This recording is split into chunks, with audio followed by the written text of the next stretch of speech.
right. Shabbat shalom.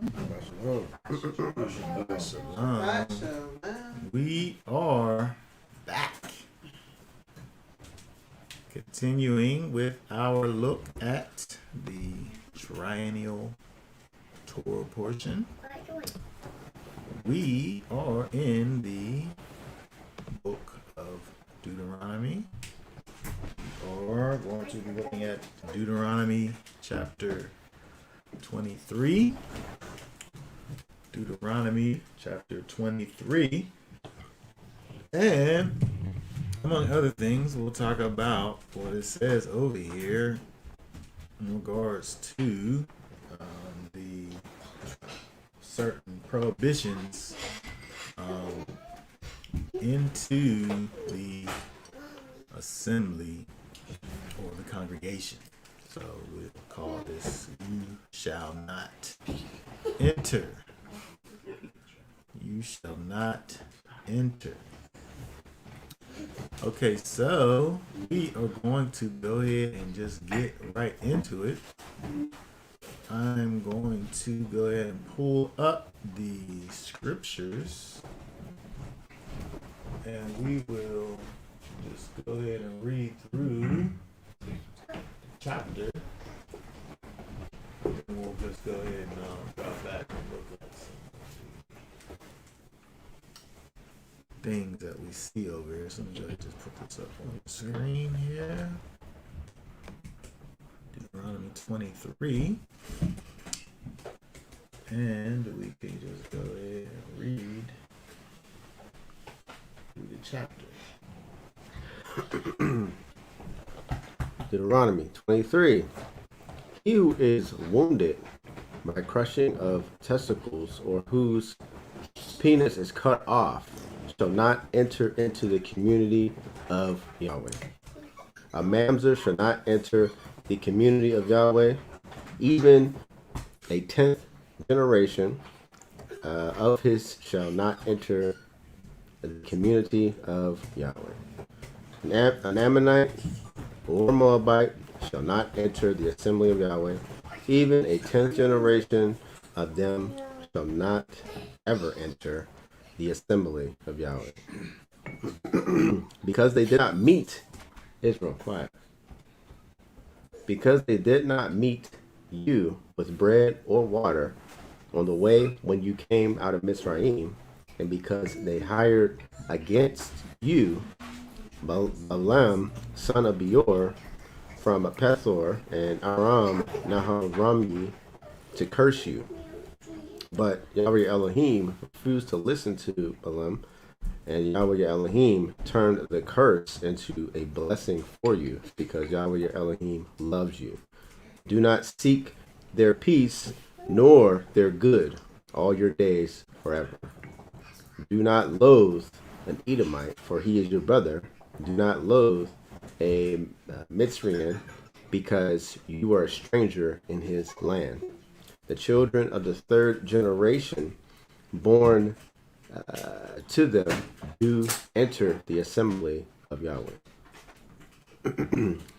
When the camp goes out against your enemies, then you shall guard yourself from every evil matter. When there is any man among you who is not clean because of an omission of the night, then he shall go outside of the camp. Let him not come into the midst of the camp. And it shall be at the approach of the evening, when he bathes with water, and when the sun sets, let him come into the midst of the camp.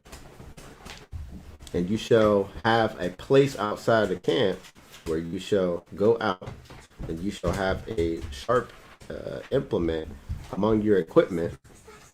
And when you sit down outside, you shall dig with it and turn to cover your excrement. For Yahweh Elohim walks in the midst of your camp to deliver you and give your enemies over to you. Therefore your camp shall be set apart, so that he does not see unclean matter among you, and shall turn away from you. You do not hand over to his master, the slave who has escaped from his master, to you. Let him dwell with you in your midst, in the place which he chooses, within one of your gates, where it is pleasing to him. Do not oppress him. None of your daughters of Israel is to be a cult prostitute, nor any of the sons of Israel to be a cult prostitute. Do not bring the harlot fee of the whore or the pay of a dog to the house of Yahweh, your Elohim, for any vowed offering, for both of these are an abomination to Yahweh, your Elohim. Do not lend at interest to your brother, interest of silver, interest of food, or interest of whatever is lent at interest. To a foreigner, you lend at interest, but to your brother, you do not lend at interest, so that Yahweh your Elohim might bless you in all you put your hand to do in the land which you are entering to possess.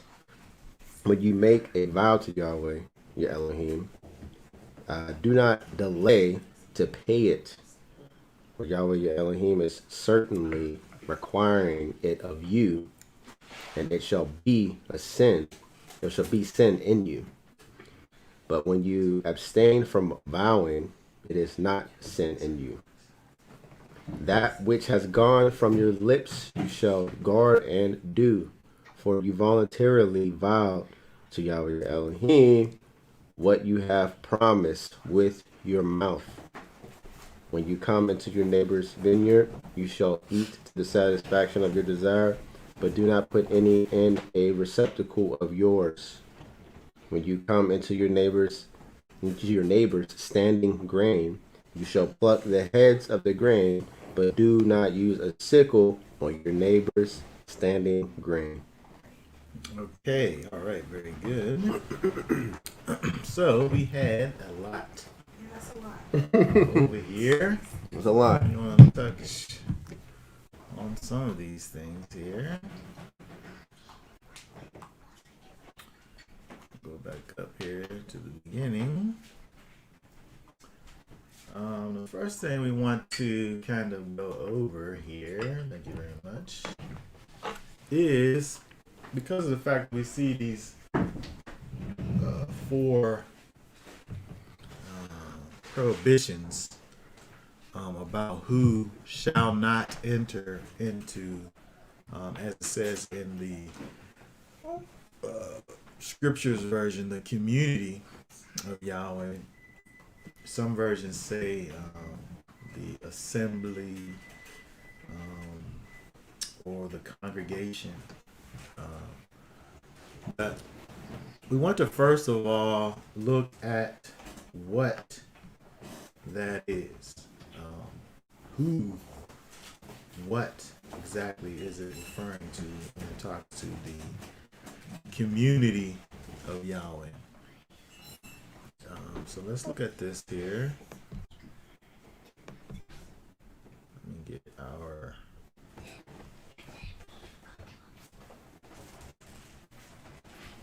tools here. It says here to the congregation, which is kahal, which is it says here the assembly, company, congregation, multitude. And when you look at this, to me, it really just is dealing with Israel, as a community, citizenship as a whole. Some people talk about this meaning the tent of meeting. These people could potentially be in the. They could have a citizenship, but they weren't able to be in the tent of meeting. Some commentators make an argument based on Numbers 35. Let's look at Numbers 35 and 12.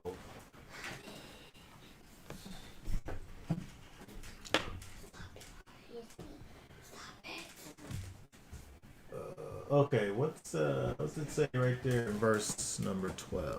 And they shall be cities of refuge for you from the revenger, and the manslayer is not to die until he stands before the congregation of right ruling. Okay, very good. So this individual here,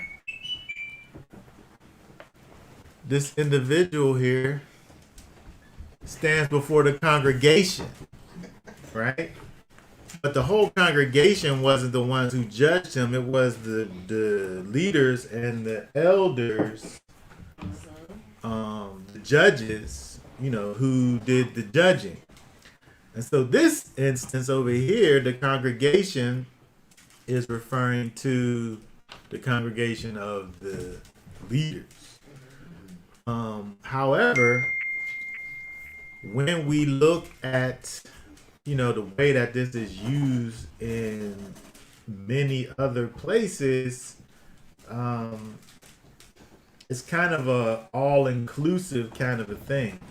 When we see the congregation of Yahweh used, and just how it's used in Deuteronomy 23, we see, for the most part, it deals with, Israel. They could take away the congregation of Yahweh and they could put Israel right there, right? Because that's, for the most part, what it's dealing with. When you see that phrase, let's look at a couple of examples. We looked at here, and again, What's the phrase we're looking at? we're looking at congregation of Yahweh, or the assembly of Yahweh, or the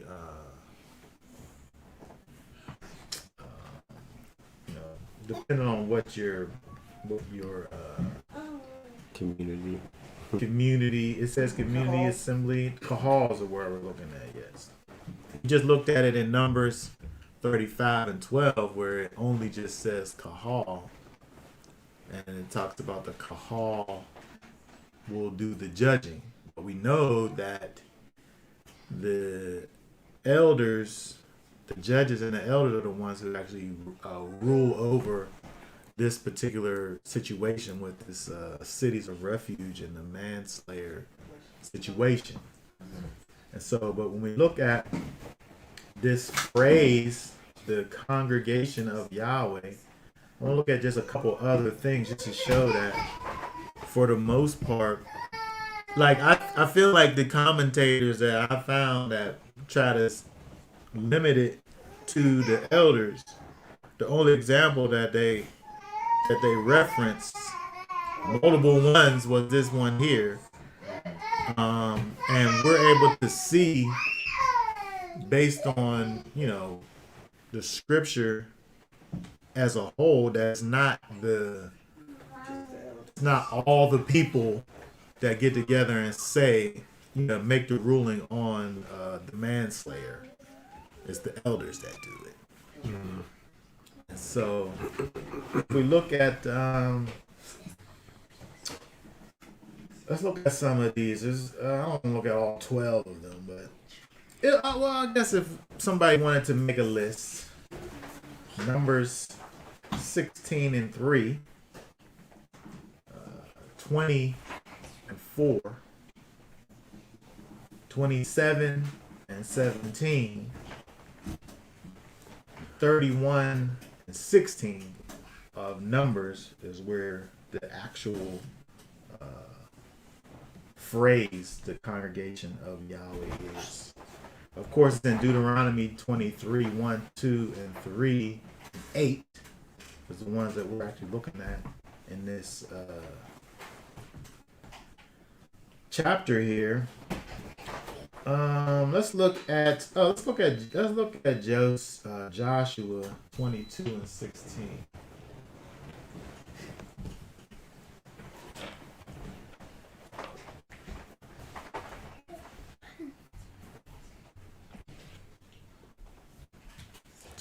2 and 16. Thus says all the congregation of Yahweh, what is this trespass you have committed against the Elohim of Israel, to turn away this day from following Yahweh, and that you have built for yourself a slaughter place to rebel against Yahweh this day? Okay, here's an interesting thing to think about. The fact that here, the congregation of Yahweh is preceded by all, or the whole, or what's that, probably kol in the Hebrew. So we have this extra added thing if we were going to go along with the thought of, again, some of the commentaries we talk about the congregation of Yahweh being the elders. Here, where it says the congregation of Yahweh, it has all the congregation with it. The next place, other than in the Torah, is First Chronicles 28. Let's look at that real quick. First Chronicles 28 and 8. 28 verse 8. What's that say? And now, before the eyes of all Israel, the assembly of Yahweh, and in the hearing of our Elohim, guard and seek all the commands of Yahweh Elohim, so that you possess this good land and leave it as an inheritance for your children after you forever. Okay, so let's see here. It says, okay, so this is almost as if it's kind of a lit. Well, this, in the scriptures version, it seems like it's a list. Before the eyes of all Israel, the assembly of Yahweh, and in the hearing of Elohim. I don't know if there's a differentiation between all Israel and the assembly of Yahweh. If those are two different things, the King James says, in the sight of all Israel, the congregation of Yahweh. So it's hard to. You know what? Hand me my brand new book over here. That's yes.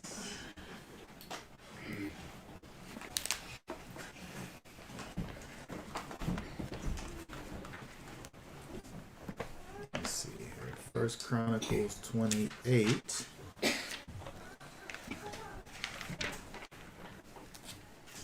I mean, it seems to me like it's just expounding of who all Israel is. Right here. I mean, that's what it sounds like to me. I could be wrong. I feel like that's what it is also. Okay. I don't feel like it's like a list, like all Israel. I'm just saying it's different in the scriptures, how they have it, and how the King James has it. It's kind of a different.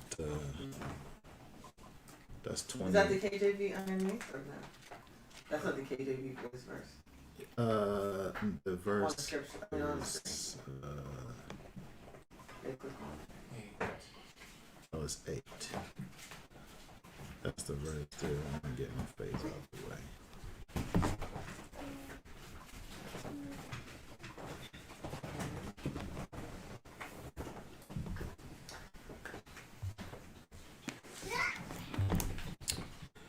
Let me just look here at this version here, verse 8. If I can find it. 3, 6.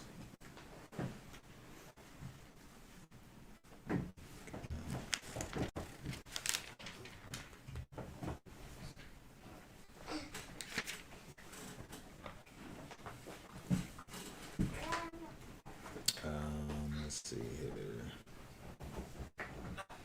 10, 8. Okay, sons.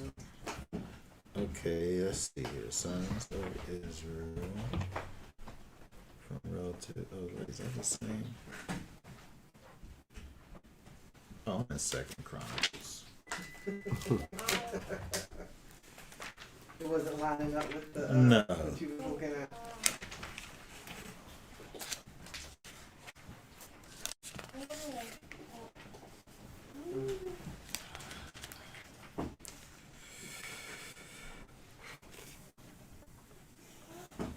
I just was saying, just because the first time that I was thinking about it, it seems to me that it's just dealing with the general citizenship. Like, you can't even just be part of the people if you were one and fit in one of these groups. I feel like the fact that you can't have the elders were part of the tribes. And so if you wasn't part of the tribes, how was you going to be an elder? And so that was already going to dismiss you off of the list in terms of being an elder. So to say that the assembly of Yahweh is elders, you wouldn't need to have Deuteronomy 23 verse 1 in the first place. Well, not verse 1, but verse, where it talks about the Ammonites and the Moabites, because they wasn't in the running to be elders in the first place, because they didn't belong to one of the 12 tribes. Mm-hmm. All right, so that right there already cancels that thought process out. But just as I was just looking at this, when I was seeing the congregation of Yahweh, it was having all next to it, these different places, which just kind of caused me to just think about it. But The Shula just sent the Sheeta Aramaic. Sit up. I know, but unless Which that's doesn't- PDF, I can't show it. Oh. I can probably make it PDF. Do you have it? You have it, right? What, the Peshitta? Yeah. Hiskey, get the book that says the Old Testament in there. It's like blue, It's not. Aramaic. It's on the radiator.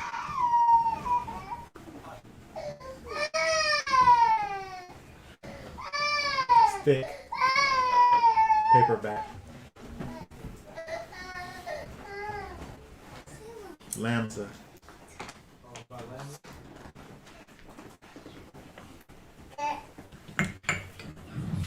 I don't want to spend too much time on it, but I think, to me, I feel like the what it is. I don't know why it's taking so long. Here, let me just look and see what she's saying.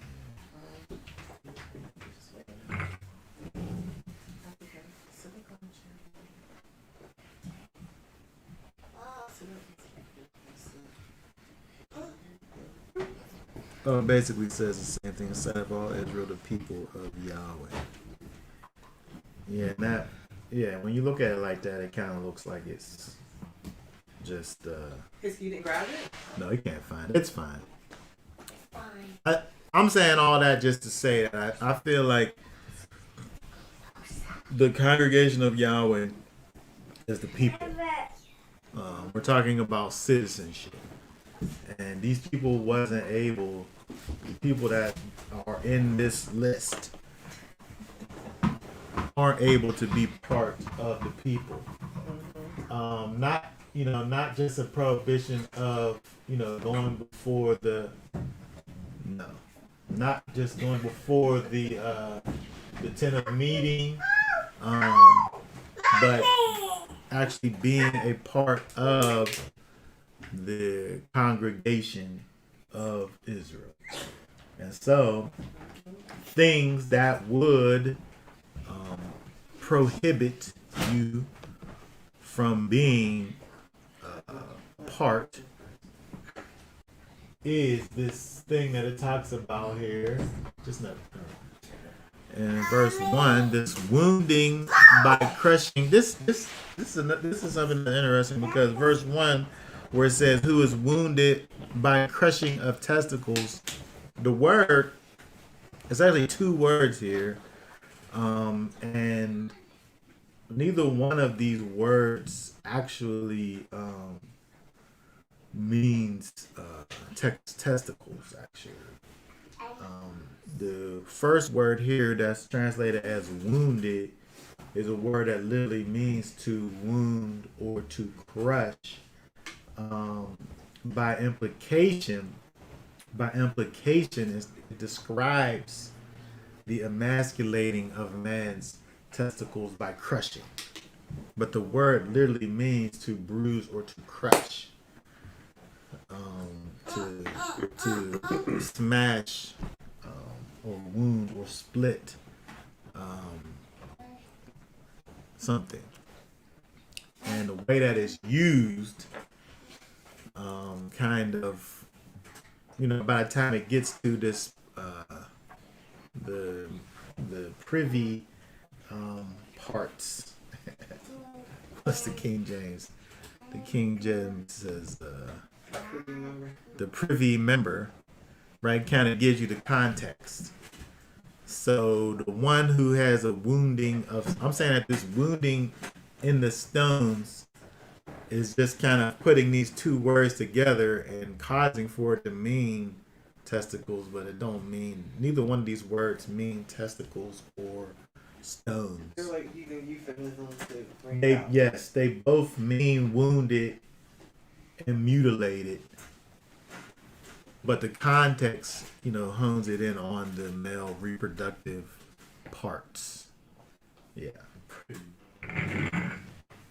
Yeah. Go ahead. So, two things. First of all, how people are mutilating members, or talking about mutilating members of children with the puberty blockers and mutilating the male organs so that they don't do their purpose ever. Is clear violation of Torah principle. Yeah. I mean, other than the fact that we know Torah would make, but I'm just saying that it's clear violation. Yes, it is. And and it's a very serious thing. Just like last week, we talked about things that were an abomination. Things that were an abomination, something that was abominable. These things are things that will cause you to not be able to enter into the community of Yahweh.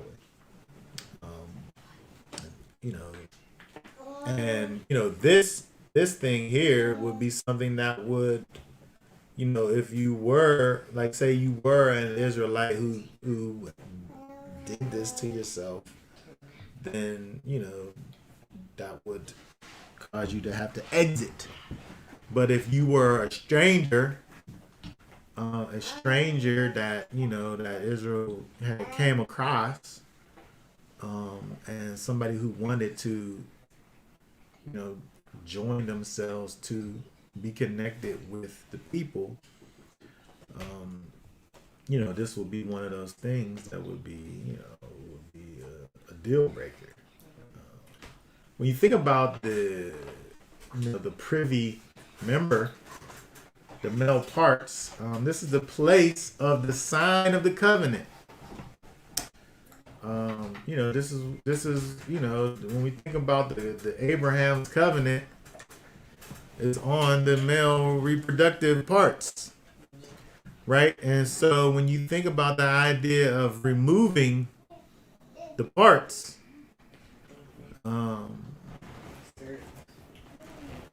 right. Right. Now, in a lot of scholars say that Daniel was potentially a eunuch because he was in captivity, and they basically, their practice was to make the males eunuchs. Yeah. You have anything to say about that at all? Well, I've seen that, and I wouldn't say that because of this, then that couldn't be true. Because I mean, he was obviously a slave. That's something that the people absolutely did do. If they had these slaves, these servants who were in close quarters with their women, you know, in order to quote unquote protect their women from these savages, they would they would castrate them. And you know, that very well could in fact be the case when they had these people who were these workers for the, you know, the higher up people. These are, you know, these are things, you know, that they did. Not to say that, and again,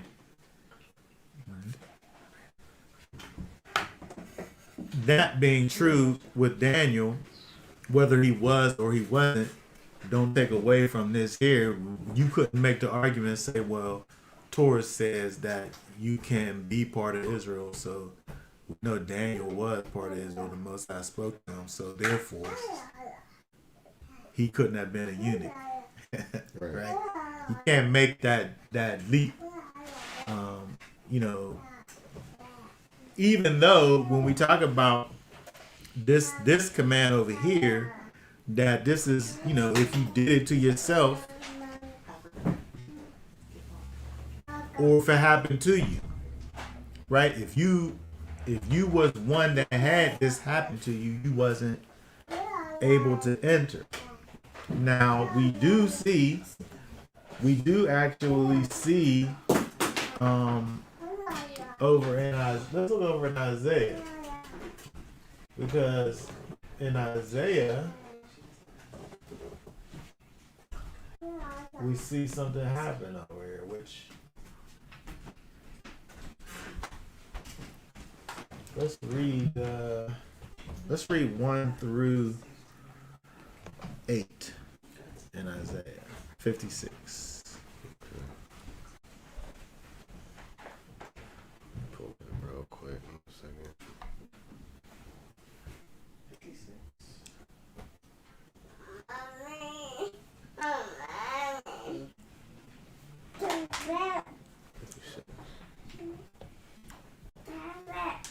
Okay, thus said Yahweh, guard right ruling and do righteousness, for near is my deliverance to come, and my righteousness to be revealed. Blessed is the man who does this, and the son of man who becomes strong in it, guarding the Sabbath, lest he profane it, and guarding his hand from doing any evil. And let not the son of the foreigner who hath joined himself to Yahweh speak, saying, Yahweh has certainly separated me from his people, nor let the eunuch say, look, I am a dry tree. For thus said Yahweh to the eunuchs who guard my Sabbaths, and have chosen what pleases me, and are holding onto my covenant, to them I shall give in my house, and within my walls a place, a name better than that of the sons and daughters. I give them an everlasting name that is not cut off. Also the sons of the foreigner who join themselves to Yahweh to serve him and to love the name of Yahweh, to be his servants, all who guard the Sabbath are not profane it, and are holding on to my covenant.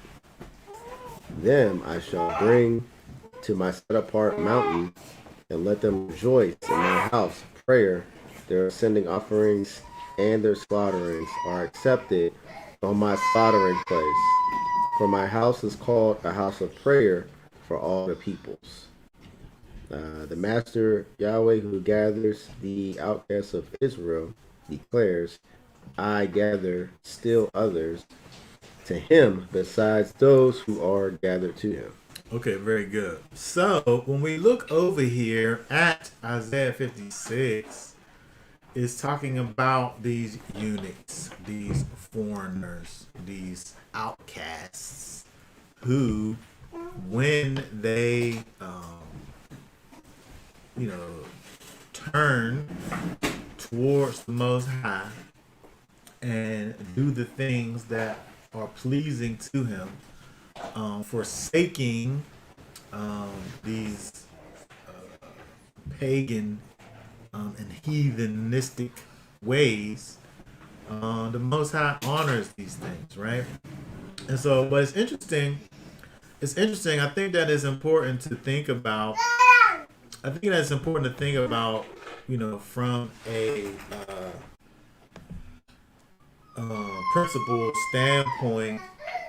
That the Most High, the way He operates in the fullness of time, He does things one way.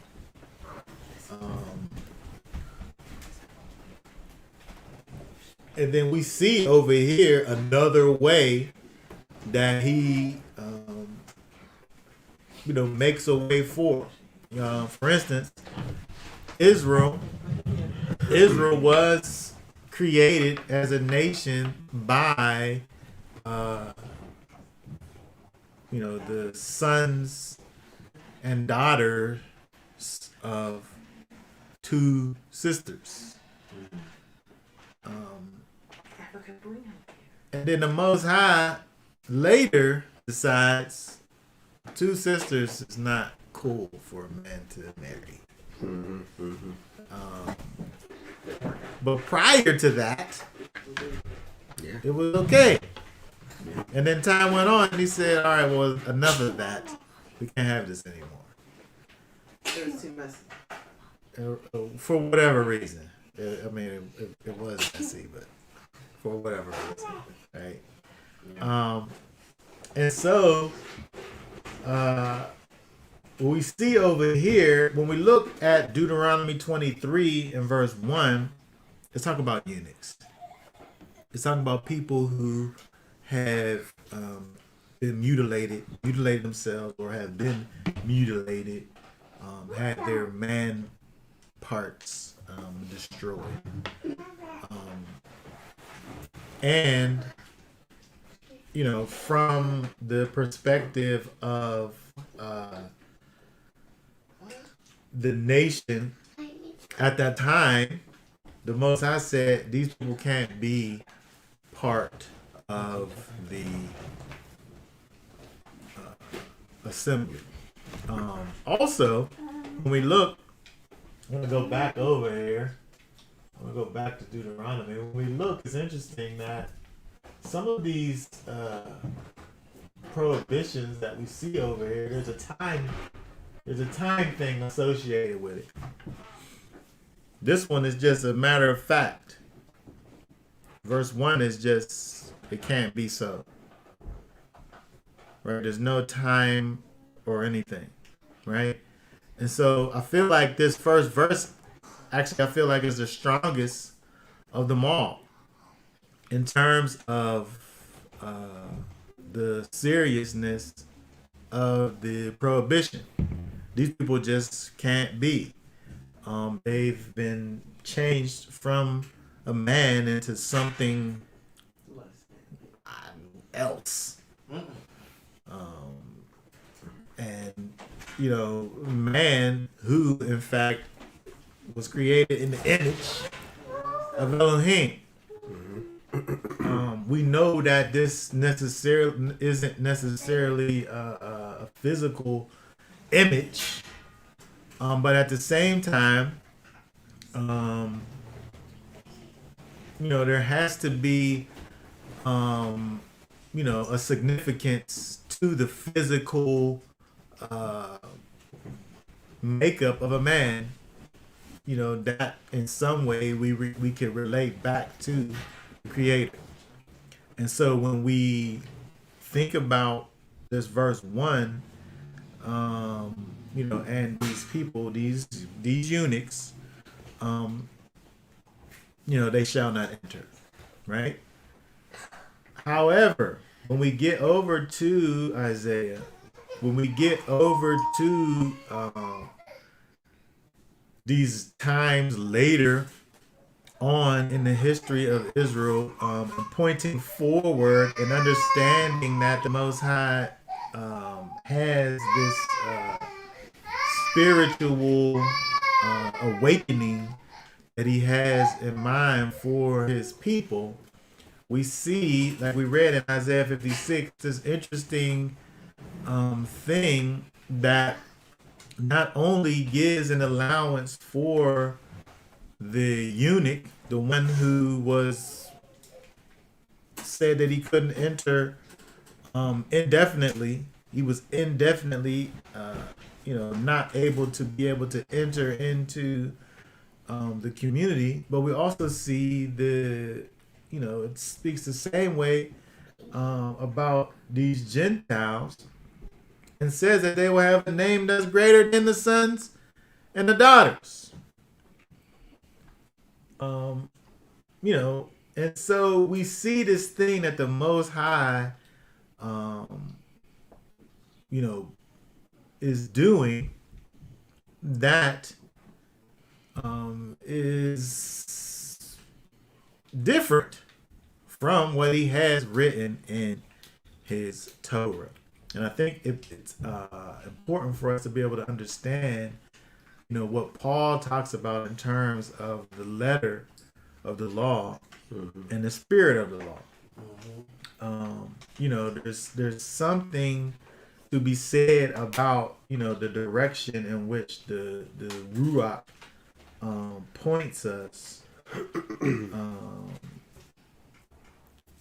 and understanding the character of the Most High and the point of all of this, right? There's this whole Torah thing. The point of it really is not, so that we have these do's and don'ts. The point of it is so that we're able to walk in the character of the Most High. It's one thing to randomly say that the Most High stopped doing this or that, or and it be perhaps based off of this particular principle. Like say, people mainstream Christianity might say, well, he's the God of love, right? He doesn't do XYZ anymore. He doesn't deal the way that the God of the Old Testament was, right? This is I guess they probably wouldn't say it's a different God, but that's maybe like Yahweh, the God of the Old Testament. That's kind of how they act. But when we look over here, the Most High clearly has made an amendment to his situation based on an individual's love and desire towards him. I mean, when you think about it, just think about what it takes in you. Not even talking about somebody who has it done to them. Like if we even say Daniel just was a eunuch, not because it couldn't have been a self-inflicted thing, because we know that that's not something that we do. But it most certainly could have been something that was done to him. Right. But when we think about what happens within your own self to cause you to do something like this, it's demonic. Right. Yeah. Right? If you in your mind say it's a good idea for me to do this to myself, you've been taken over probably by an evil spirit. Exactly. That's exactly it. Right? It's a total disconnection from the Most High and all the things that he wants for you and is, purposed in your life. And so it's not to, if we lived into, I can't say if we lived in today's times. We do live in today's times. If we transplant the word of the Most High into today's times, this is totally like, this is, it can't be so. You can't discriminate against somebody because they decide to cut off their privy members. Right? But what happened inside of you to cause you to say, I don't want this on me? But that's what the people do here. The trans people, they take so many of those hormones that they remove all the testosterone in their body. Right. Yeah. To such a level that it castrates them. It's I'm saying chemical castration. I'm saying I feel like this, it's demonic. I don't know. It is demonic. I mean, it's something that's causing you to behave in a way that's totally contrary to the way that the Most High created in you. No shit. Unclean spirit. I feel like we could chalk that up as demonic. But saying that, is a perfect justification to be able to understand why the Most High would say these people can't enter into the congregation. Because they obviously not in the right place. They can't be. But how did they do that to themselves? Well, I think looking at it, we gotta consider that Israel was all together, and this is establishing order among the nation. We're all together. All the people are hearing it. So for the congregation to look right, If you're part of the congregation, it has to look like something, right? Like we're all there. We can all. It's all like everybody's. It's agreeable. This is how it needs to look. Also, too, what is that? You go back to the top real quick where it said. I want to put a little emphasis on it. On the Deuteronomy? Yeah, 23, when it says. Let me put it up on the screen. It said he's wounded. Yeah. I mean, Yeah. wounded generally you don't self-inflict the wound. No. If you self-inflict the wound, there's something mentally wrong with you. Because you got a negative spirit on you or something like that. It says who is wounded. Could we look at that word just to make sure? Yeah, that word literally Do we know what means. they do? It literally means. It literally means wounded. Okay, so yeah. I mean, we could pull it up. This right here. Both of these words, that's what they mean as wounded. This one is patsa, to split, that is to wound. Okay. And this other one, this other word here is dakaf, Mutilated. which is mutilated, or this is kind of euphemistically meaning wounded. Yeah. And so they both mean the same thing basically. Yes. So, I mean, if back in the day, if somebody was hurting themselves, I mean, at any time, something's wrong with that person. Yeah. Right. So why would you be? That's not the spirit of the Most High anyway to wound yourself. Right. So you shouldn't even. You should be locked down or put somewhere else to heal you up. So all that to say is, I think it evolved to the extent that us going into different captivities and things happening to us that we didn't want to happen to us, or we had no control over due to our disobedience. Us having the land and being together, this is what it's supposed to look like. Yeah. Yeah. But when we get outside the land and get dispersed among the nations, or even when we tried to rebuild stuff and things, we got wounded and had wars. What how much control do you have over that? Yeah. So it has to look like something as time evolves for Israel. Yeah. That's all. Yeah, and that, is an excellent point. Most High, he's not so rigid that he's not able to make a way for those who will diligently seek after him. Right. And so that's what we see over in Isaiah 56.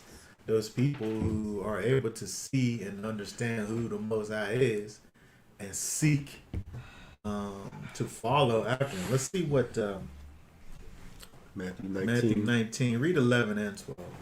It says, and he said to them, not all receive this word, but only those to whom it has been given. For there are eunuchs who were so born from their mother's womb, and there are eunuchs who were made eunuchs by men, and there are eunuchs who have made themselves eunuchs for the sake of the reign of the heavens. He who is able to receive it, let him receive it. Mm-hmm. So, right. So, sometimes, people are born with their parts ruined. Mm-hmm.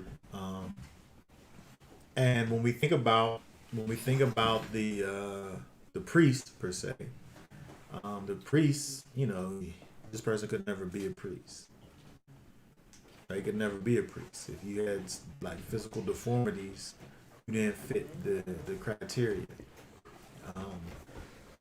People are sometimes born with certain deformities. But also, there's people who have made themselves to be eunuchs. Some people make themselves to be kind of a type of a eunuch, like Paul, for instance. He didn't have a wife, right? And he was married to the ministry. Mm-hmm. And he in fact encouraged other people to you want to be sure that your number one priority is the gospel. You don't have time to be dealing with women. Mm-hmm. Yeah. But if it gets, if you must, you marry, right? But I mean, it takes a special person to be that. And it's, quite frankly, it's not necessary. Yeah. It's not necessary to be a monk. I mean, to edit yourself. I'm gonna call it edit. To edit yourself like that. I mean, because one of the definitions here is one naturally incapacitated for marriage. Okay, it's one thing that happened naturally, but Oh, you mean the Greek word for eunuch? yeah, I was looking at it, but also one who voluntarily abstains from marriage. Yeah. So I mean, at what point are we talking about somebody editing themselves? So like with a knife or something, I mean, that's a big difference, Yeah, right? yeah, It's one thing to talk about somebody just living a life of, eternal self-restraint, right. and then somebody removing your parts, right? It's just, I feel like it's just two separate things that are totally not connected to each other Yeah, whatsoever. And so,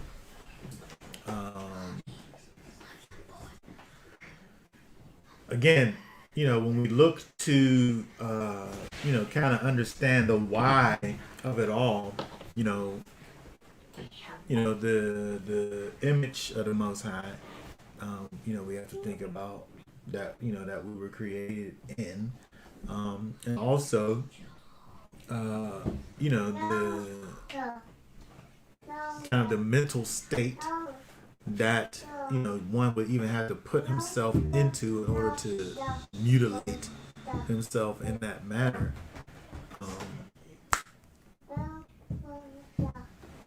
And we can see I'm able to see and understand the why of, why the Most High would say that these people were, in fact, forbidden. But then again, we're able to also see, when we think about what it talks about in Isaiah, the fact that the Most High, in fact, is looking at the heart of the individual, Right. where a person, this person, these persons or peoples that it's talking about in Isaiah 56, whatever they may have done or been a part of, they obviously have moved beyond those things to the point where the Most High is able to accept them. Let's go back over there real quick, because we're seeing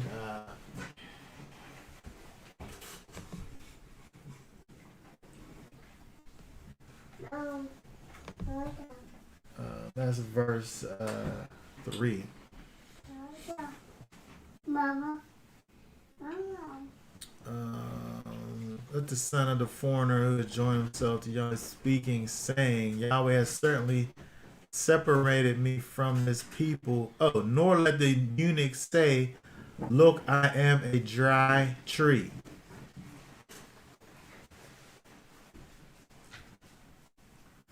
This person here, there has been a kind of a spiritual transformation that's happened where he's a eunuch. He kind of literally is a dry tree. He's a tree that's, it don't bring forth fruit. Yeah. However, the Most High is dealing with this individual based on his love for the Most High. Mm-hmm. And so when we think about,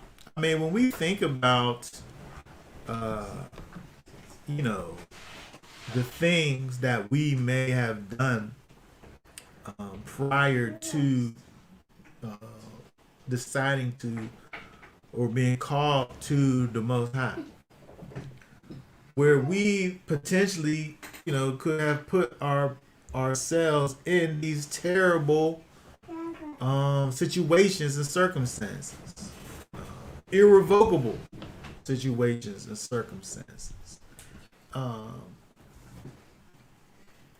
But yet, the Most High allowed for us to turn around. And so the same thing is true for this person. This person who, this eunuch, or these foreigners who joined themselves to the Most High. They weren't Israel. They were foreigners, and they decided to come and to serve the Most High and to love His name. So to do that, they're turning from something, right? And they're turning towards the Most High. And so, from a principle standpoint, this is what He wants for all His people to do. Mm-hmm. Is to turn from our own selfish lusts and turn towards Him. And so, we see through the Ruach HaKodesh, this is able to become a reality for all those who decide to turn towards Him, right? And so I just thought that was interesting. We look at Deuteronomy 23, that again, he starts off with what seems to be the most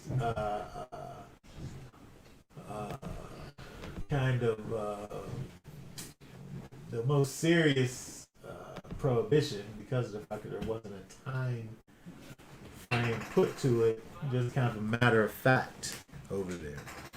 The next one here, the scriptures don't translate this.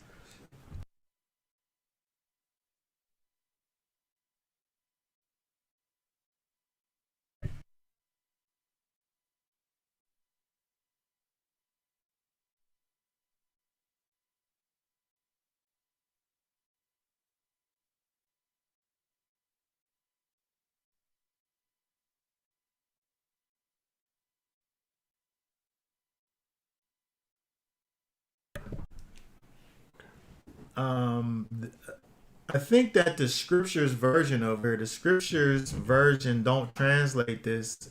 It transliterates the Hebrew word there, mamzer. As opposed to the King James, which literally puts the word bastard there. When we think about a bastard, we think about somebody who's born from unwedded parents. But I think that the definition from a Hebrew perspective is beyond. It goes beyond that. Like this, I think that only deals with part. It only deals with part of what that is, and so in order to kind of not limit it to one specific thing, I think they left it at it's Hebrew. Which here, let's look at this here.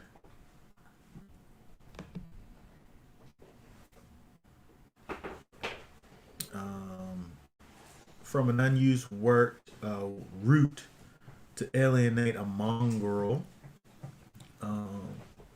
that is born to a Jewish father and a heathen mother.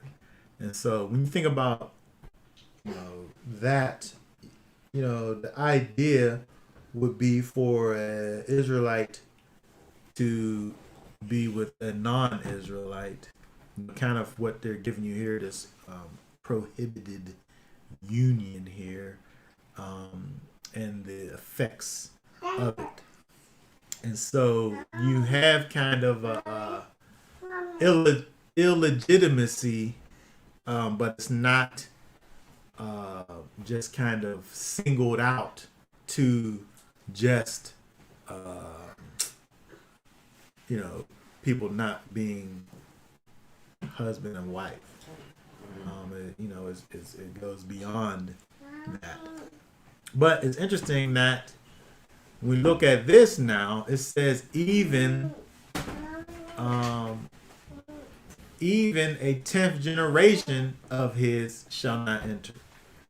And so even though we see that over here, the idea of, the idea basically is forever.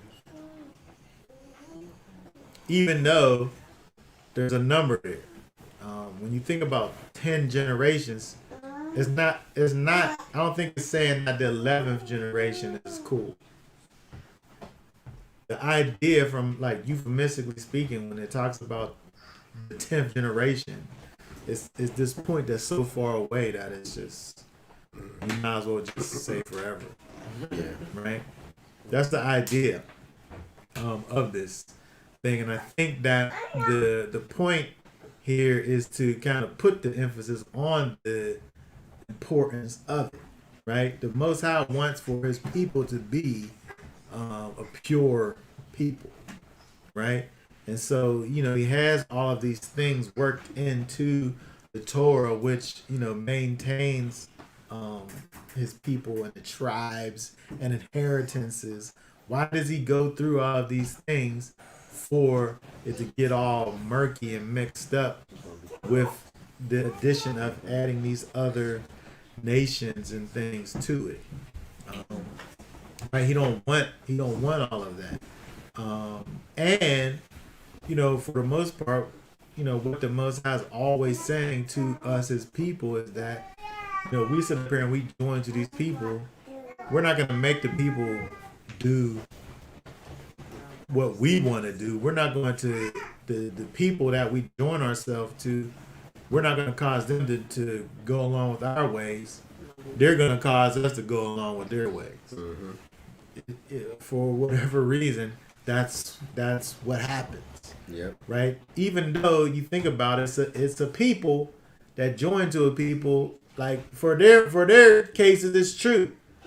For their cases, when they join to to us anyway, it causes for us to go along with their ways. But we can't join to other people and cause for them to do our ways. Probably because our ways are righteousness. Our ways are filled with restraint and discretion, right? Wisdom and balance, boundaries, all of these things, right? Where other people's ways is basically, free for all. Do as thou wilt, right? And so, that's kind of the reason when we have these intermixing of nations and cultures,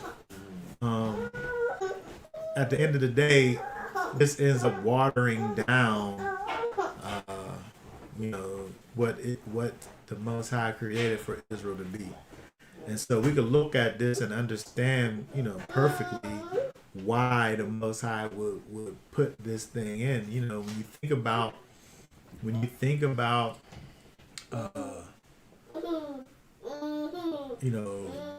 dealing with a particular nation, the Most High and His chosen people, the end result of this is, you moving away from the thing that the Most High created. The end result of you doing this is you creating a new people. Yep. Going from from the, being connected to these 12 tribes to causing it to be 13, 24, 48, 144 different varieties of peoples. When he made these 12 tribes, right? You see that when people who are born from this union, it's like, oh, it's what this side of my family does, and this what this side, this is this culture, and I'm both of them. So it's like you can't, because since technically, I mean, you're a part of both of them. Yeah. So it's like, what choice do you make? It's like, who confusion. Are you? I mean, when you see, it's like we say, for instance, when you see like these people who, are black and white mixed people, right? And they have these different, they have these two cultures. Some people, lean more towards the black side. Yeah. Some people lean more towards the other side. Some people don't want to choose. Right. Yeah. Some people want to just have the best of both worlds or whatever. But that that in itself is it's confusing. Right? Yeah. It's a confusion. You don't have anything to connect yourself to. Right. What are you? Not anchored. Like you just both of these things and they conflict. They do and conflict. It's like because different styles get different morals. There's different morals and standards in every nation. Like you go to India, you talk about a beef hamburger, they ain't with that. Yeah. But over here, we eat burgers every day. So it's it's an American thing. It's American to eat a burger. Right. Yeah. Right. I just, we experience even in our own family mixed children who have like one righteous parent and one unrighteous parent. Yeah. And it's like they choose for the most part to go with the unrighteous one because there's no boundaries and no rules. For the most part. It's the easy way. It's the easy way. It's the fun way. There's no restriction,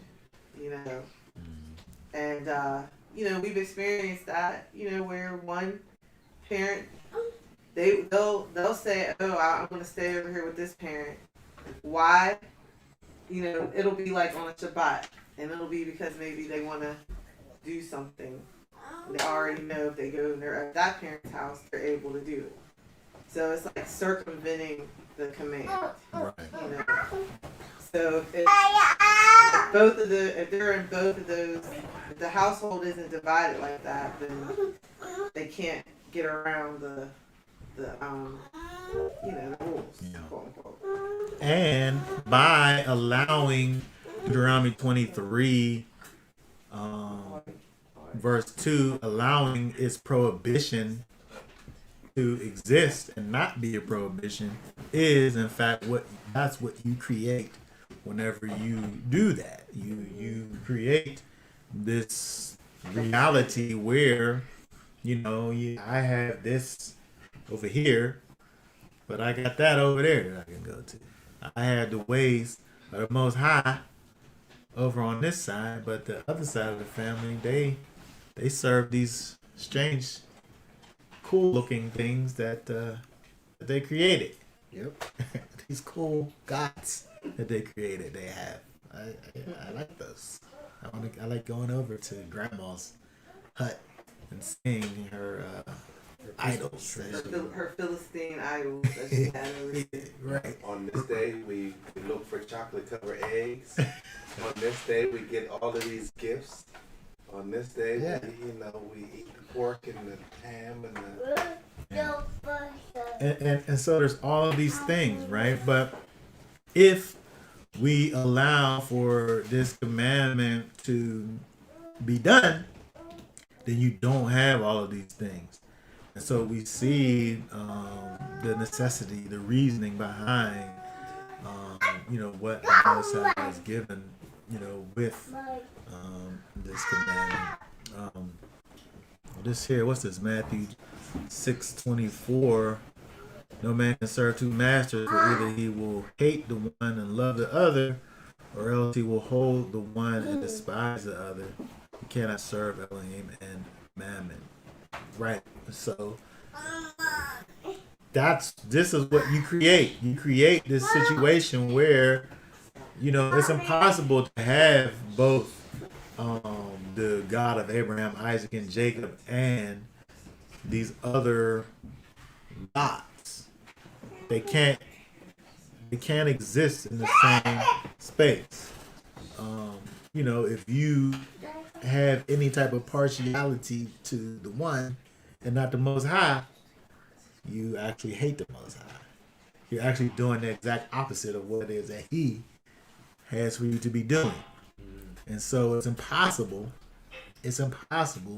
for you to serve the Most High and these other gods simultaneously, right? And so, again, when we look at this verse over here, verse 2 of Deuteronomy 23, we see that these people, it says, even to the 10th generation, he shall not enter in the community. It's almost as to say, once you've created this mixture, once you've created this watered down version, it's never able to replenish itself back to its original state.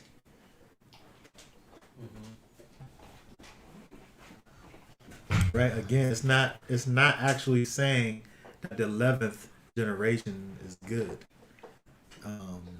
This, from kind of a euphemistic standpoint, when it talks about the 10th generation, is the same as really saying forever. Because even the word for forever in the Hebrew is olam really means the unforeseeable future. Like there could be an end to it, but it's too far away to see what it is, right? And so that's what you're dealing with. The 10th generation, what is that? What is that? Like, I can't fathom that. It's so far out that you're not really related to that person anymore. Well, where is it? I don't know where it's at. On Ancestry, you have the distant relatives, and that's like 4th generation and out. They can't even really tell if you're really related to that person or not. But you might be related to that person. Yeah. So once you get to 10th generation, you're doubling that. It sounds like it's saying to me is when the whole earth is repopulated again with all the different, it's all different people from that generation that happened. So even into this 10th generation, nobody from the generation that is spoken of exists. Is living even into that generation. Yeah, yeah. So It's far out. yeah, because nobody's here for 10 generations, like to see 10 generations. no. Yeah. So I think it clears it up.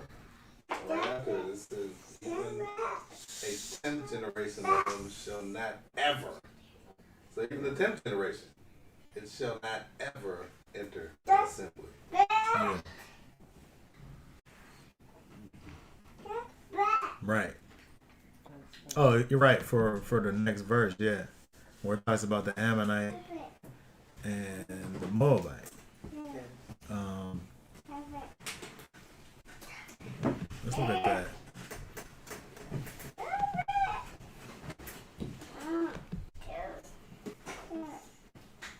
And then this one actually gives you a why, right? Because, right? It says because of the things that the Ammonites and the Moabites did to Israel, and on the way through the wilderness. Well, there's two reasons, right? Because of the fact that they did not meet you with bread and water on the way, and because of what the Moabites did with Balaam and the whole cursing and blessing thing. And so it's interesting when we think about here. Let's go over to let's see, where is that? Genesis. Was it 12?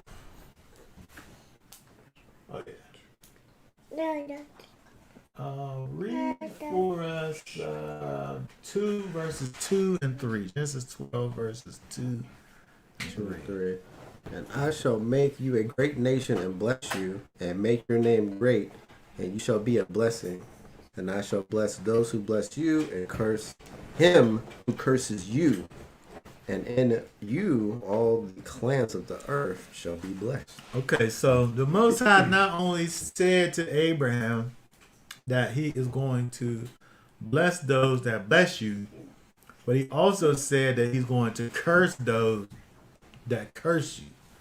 And so when we think about over here in Deuteronomy, back in Deuteronomy 23, where we see that these Moabites, they came and they called for you think about Balaam over. They were involved in this whole thing with Balaam, wanting for him to curse the people. He, of course, wasn't able to curse them, but that's what they wanted, right? And so here we see that the people was actually then brought curses upon themselves, right? It even says here in verse 5, Elohim refused to listen to Balaam, and Yahweh your Elohim turned the curse into a blessing for you, because Yahweh your Elohim loves you. But he turned it into a curse, though, for them, though. He turned it into a curse then for the people. And so we see that those people, based on the things that they did, two things that they did, there was a curse put on those people. And then it says, even the 10th generation of them shall not ever enter into the assembly.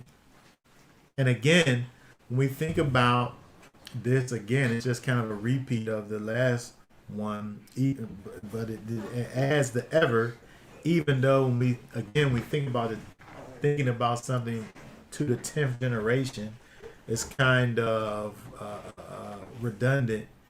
When we see that ever placed on it, it's just helping us to understand it more, because again, the 10th generation is so far away. It's unforeseeable as it is. And so we see that, again, these are parts of these people that are being said to be excluded from the assembly. So that so with this said, if we establish in this, then that means that Obed, son of Boaz, that Ruth wasn't a Moabite then. Is it saying that? I mean, if we gonna say it like that, I had to pull up the. It say don't be careful getting into the endless genealogies, but if we talk about it,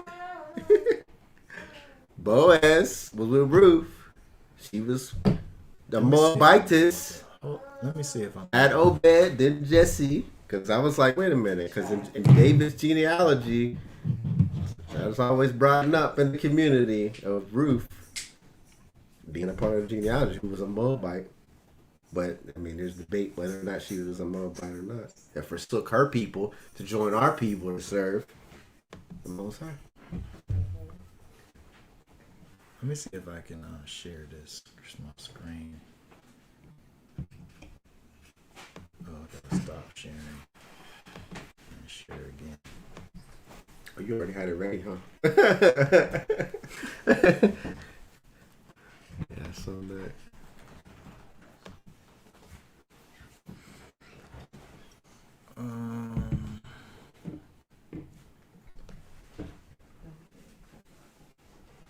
Here, let me do this. Let me see if you.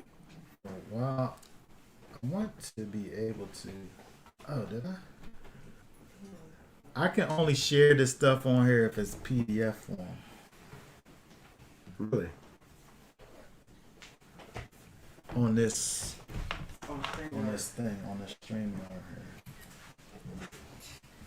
Let me see if you able to. You know how to make stuff in the PDFs. You should just be able to right click on it and press save as or press print.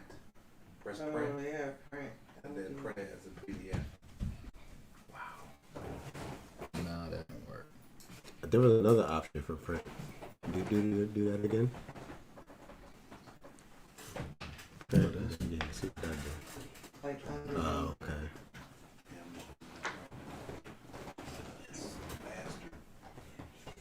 Oh, you can only do. That's kind of odd.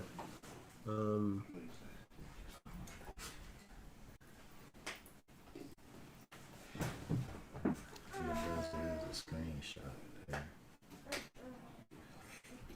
Well, It says you can do Chrome tabs. You save it to your thing, send it to here as a picture. You can drop the picture into Chrome and it'll pop up as a tab, and then you can share the tab. save it as a picture. Yeah, just screenshot photo, and then.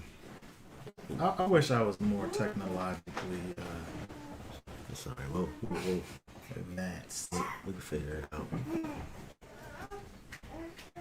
I don't know. Can you screenshot on can you Technologist. screenshot on Oh, yeah, I'm not a technologist. if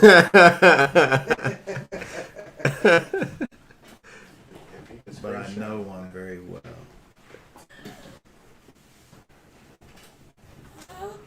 Or if you save it to your iCloud, pull your iCloud up on here, then open it.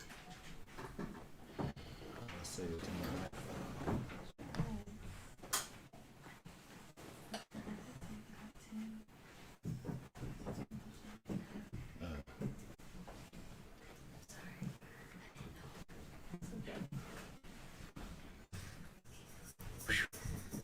Okay, we doing all this to be able to see Yeah. some visuals here, because this is an important thing over here. So let's.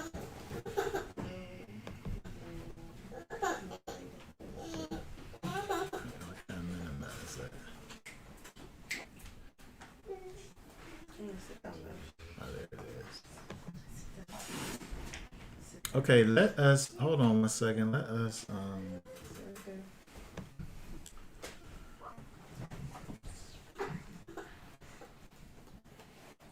that's it right there. Okay, we doing something now. We are into it.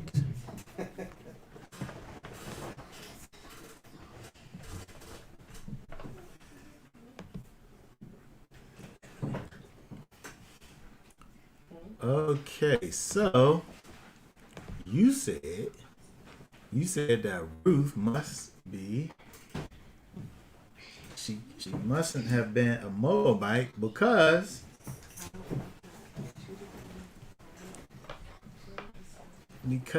of the fact that she bore Obed, who bore Jesse, who bore David. And so we talking about David's 1, 2, only 2 generations away from.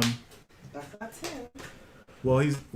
He's only 2 generations away from this one who was basically a mamzer. So we got the mamzer thing, and we have the Moabite thing. There's 2 things involved here. It's double. It's double. Hold on, let me put it up. Let me put this up on here because this actually is a double whammy. Because not only would this be a Ruth being a Moabite, Boaz being from Judah, this is not a legal joining over here, right? And so the product of that is Obed, which puts him in the mamzer category. Also, because of the fact that Ruth is a Moabitish woman, causes for this Obed to be the offspring of a Moabite. Here, hold on a second. Now let's just look at what the prohibition is exactly. We go back over to here.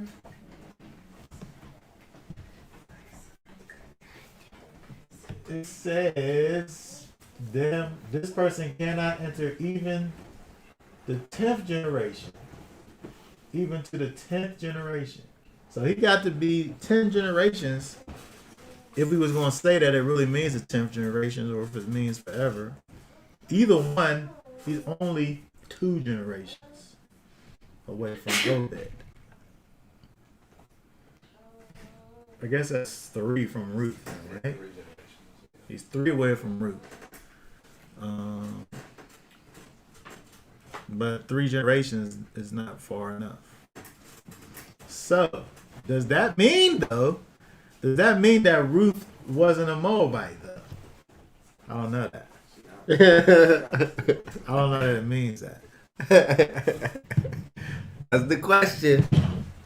I don't know that that's the proper logical conclusion that we get to because of the fact that it says that she was a Moabite, but then her child is David. So because her child is David, we say that she wasn't a Moabite? I don't think that's the logical conclusion that we make there.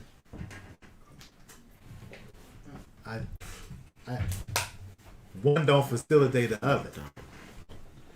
We just got finished looking at the Most High's amendment that he allowed for the eunuch. He said the eunuch could never enter. And then we saw later on where they could. And in the same chapter we see where he said that the eunuchs and the Gentiles would have a name that was greater than the sons and the daughters.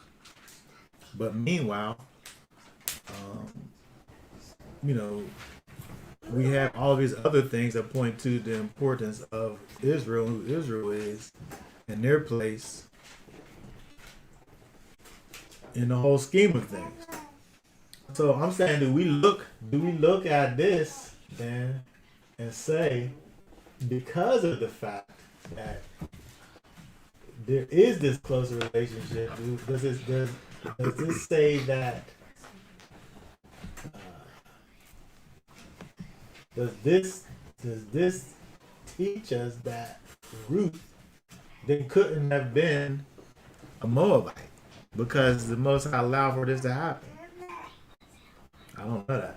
I mean, it seemed like he deals with people we want to deal with. That's what it seems like. It seems like the Most High made a rule, and He allowed for there to be an exception to that rule. That's what it seems like to me. Seems like, it changes his mind from time to time. Not very often. Not very often, but there's a few times. And we can't look at the exception and say that we can't make the exception be the rule. But He made rules, and he has exceptions. I mean, this is a pretty big one because we're talking about David over here. But it's interesting when you think about it. Even it's interesting that David, he's in terms of the person who shall not enter, he's doubly wrong. David is. He don't fit because of his of his connection to his father's. Hold on, who is Rufus? That's his Great great grandmother. great grandmother. Great grandmother. Great grandmother. Great Great. It's great. Hold on. It's great. His grandmother's Grandfather would be Jesse's, and his That's great wrong. grandmother's would be Obed, Two great. and then his No, Jesse's just his grandmother. Oh yeah, grandmother. grandmother, Great. then great grandmother, Hold on, and great grandmother. great grandmother. There's Grand. two greats. It's two greats. It's Two not. greats. It's just father, grandfather, Drake. Oh wait, father. Yeah, you're right. You're right. Oh yeah. Wait, no, it's two. Two. One. It's two. It's one. Yeah, Jesse's his mother. This is Father. mother. I mean, it's This is mother. Mom, Father. grandma, Grandfather. great grandma. Great grand. Oh. grandma. Oh, just great. Just one great. Great. One great. Oh, okay. Hey, she been doing this genealogy stuff. Hey, she been putting hours in. All right, she Great. certified in it. So. I'll be talking about once removed, twice removed, 3 times removed. Yeah. Okay. But Go ahead. great. Okay, the other genealogist just tuned in. Yes. Your mother. That's great. Grandmother. Yes. That's the most of us can go back. Now but we also have Yephthah, who was the left-handed person, right? He was a illegitimate. I wonder if did they say he was a manager? Wasn't it It only uses magic twice in all scripture? Yeah, I don't know if we see places where it's calling people that. We're just able to look at their qualifications and come up with that conclusion. Or it was the left-handed guy. And Ruth was married twice, right? She was married to Boaz's brother, wasn't it? And then he Oh died. yeah, well not Boaz's brother, but yeah. Naomi's son. Yeah, Naomi. So Ruth was highly sought after, I guess. There's something about Ruth. She must have been extremely beautiful. Yeah. Okay, but Ehud, I was saying all of that just to say that I think that we're not able to look at that per se to say whether or not she was in fact a Moabite or not.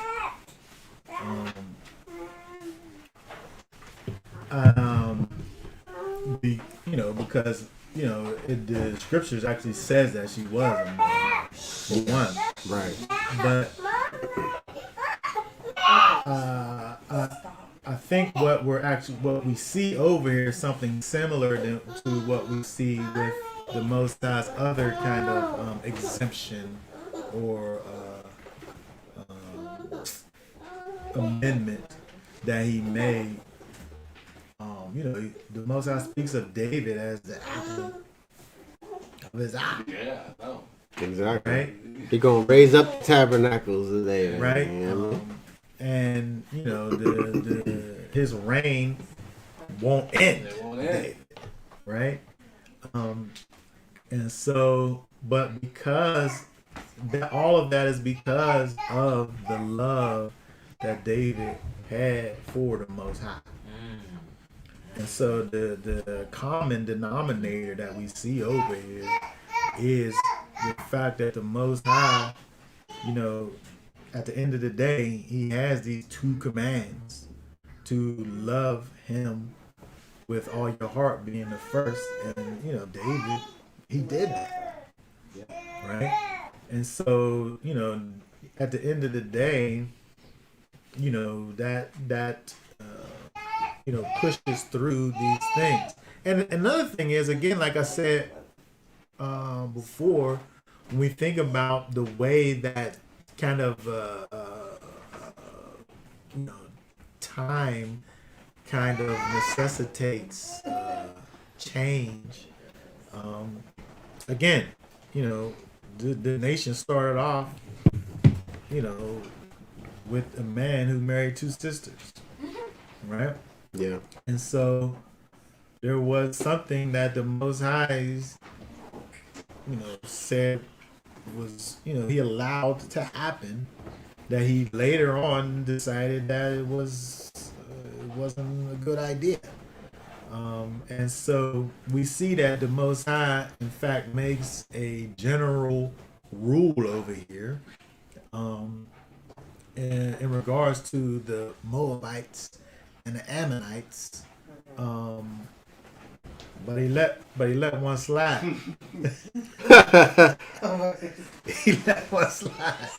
He let one slide It's a in. major slide. It's considering who we talking about. Yeah. It's not like it was just It's not some Joe Schmo, random, right? It's not right? random. Just a regular guy. Yes. It's David. It's interesting that we have your Ruths. We have our Rahabs in the genealogy of Messiah, and it's it helps us to understand and know that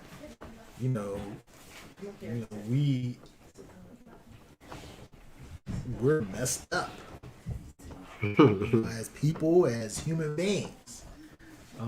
But the Most High allows for us to be changed and turn around from these discrepancies in our life story. We got.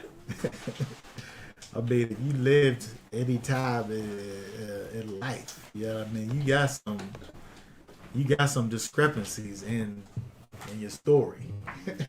Yep. You know what I mean?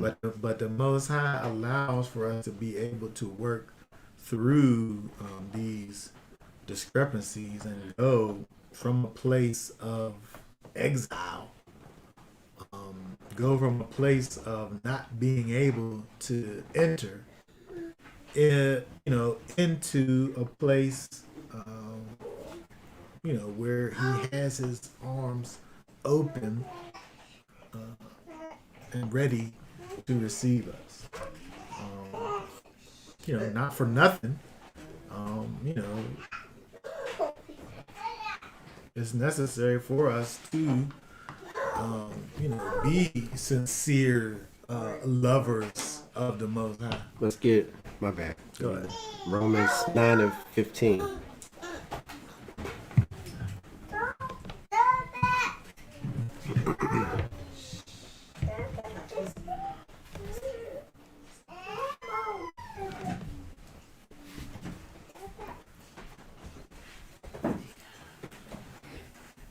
For he says to Moshe, I shall favor whomever I favor, and shall have compassion on whomever I have compassion. He said that. That's what So- he said. It's proven through history. Yeah. Yeah. I mean, that's not to, don't take away from what he said. He said what he said, and he meant what he said in regards to a particular people. But within that people, one of them's gonna love the Most High. Right. Well, yeah, exactly. That's what happened. Right. And it was in her DNA. They got passed down to David. And so, you know, at the end of the day, this right here goes above anything else. You know, he made a rule. That's what it says. It says what it says, and he meant what he said when he said it. Mm-hmm. But at the same time, he's gonna have favor. I shall favor whomever I favor, and have compassion on whomever I have compassion. That's We- what I told Moses. In our exile and disobedience now, is not the other nations giving favor over us? Now, I want to say compassion and all that stuff, but they definitely, They definitely got favor. for this particular amount of time, they definitely got favor, Yeah. especially over us. They over us, so Yeah.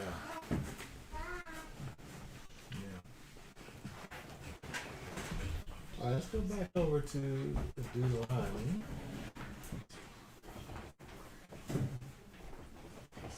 Yeah, because it's interesting that we see, you know, these things that when we deal with the Most High, that already we looked at these three prohibitions, and I guess when we think about it, and David being, you know, fitting in two of these places, it's like, even though we see these three prohibitions, we also have seen three allowances, in spite of the prohibitions,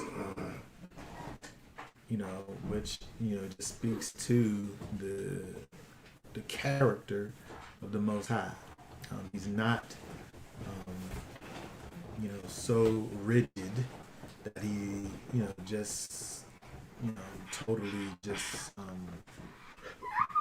forgets about people necessarily. We have to really think about, you know, we look at things that we see in the scripture where, you know, Israel is instructed to go in these places and just totally annihilate whole people groups. But when you think about it in the scope of things, you know, you're able to understand the why of it. If the Most High is trying to create a people, you know, at this point, Israel is their infants. They're a baby. Israel is a baby.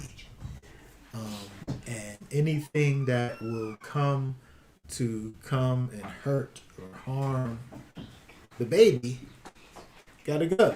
When you think about it in terms of the preserving of the line of Israel, you know, it becomes necessary for these things, which, you know, you can't deny that they're extreme situations. You know, kill all the people, don't mix with none of them, right? All these things.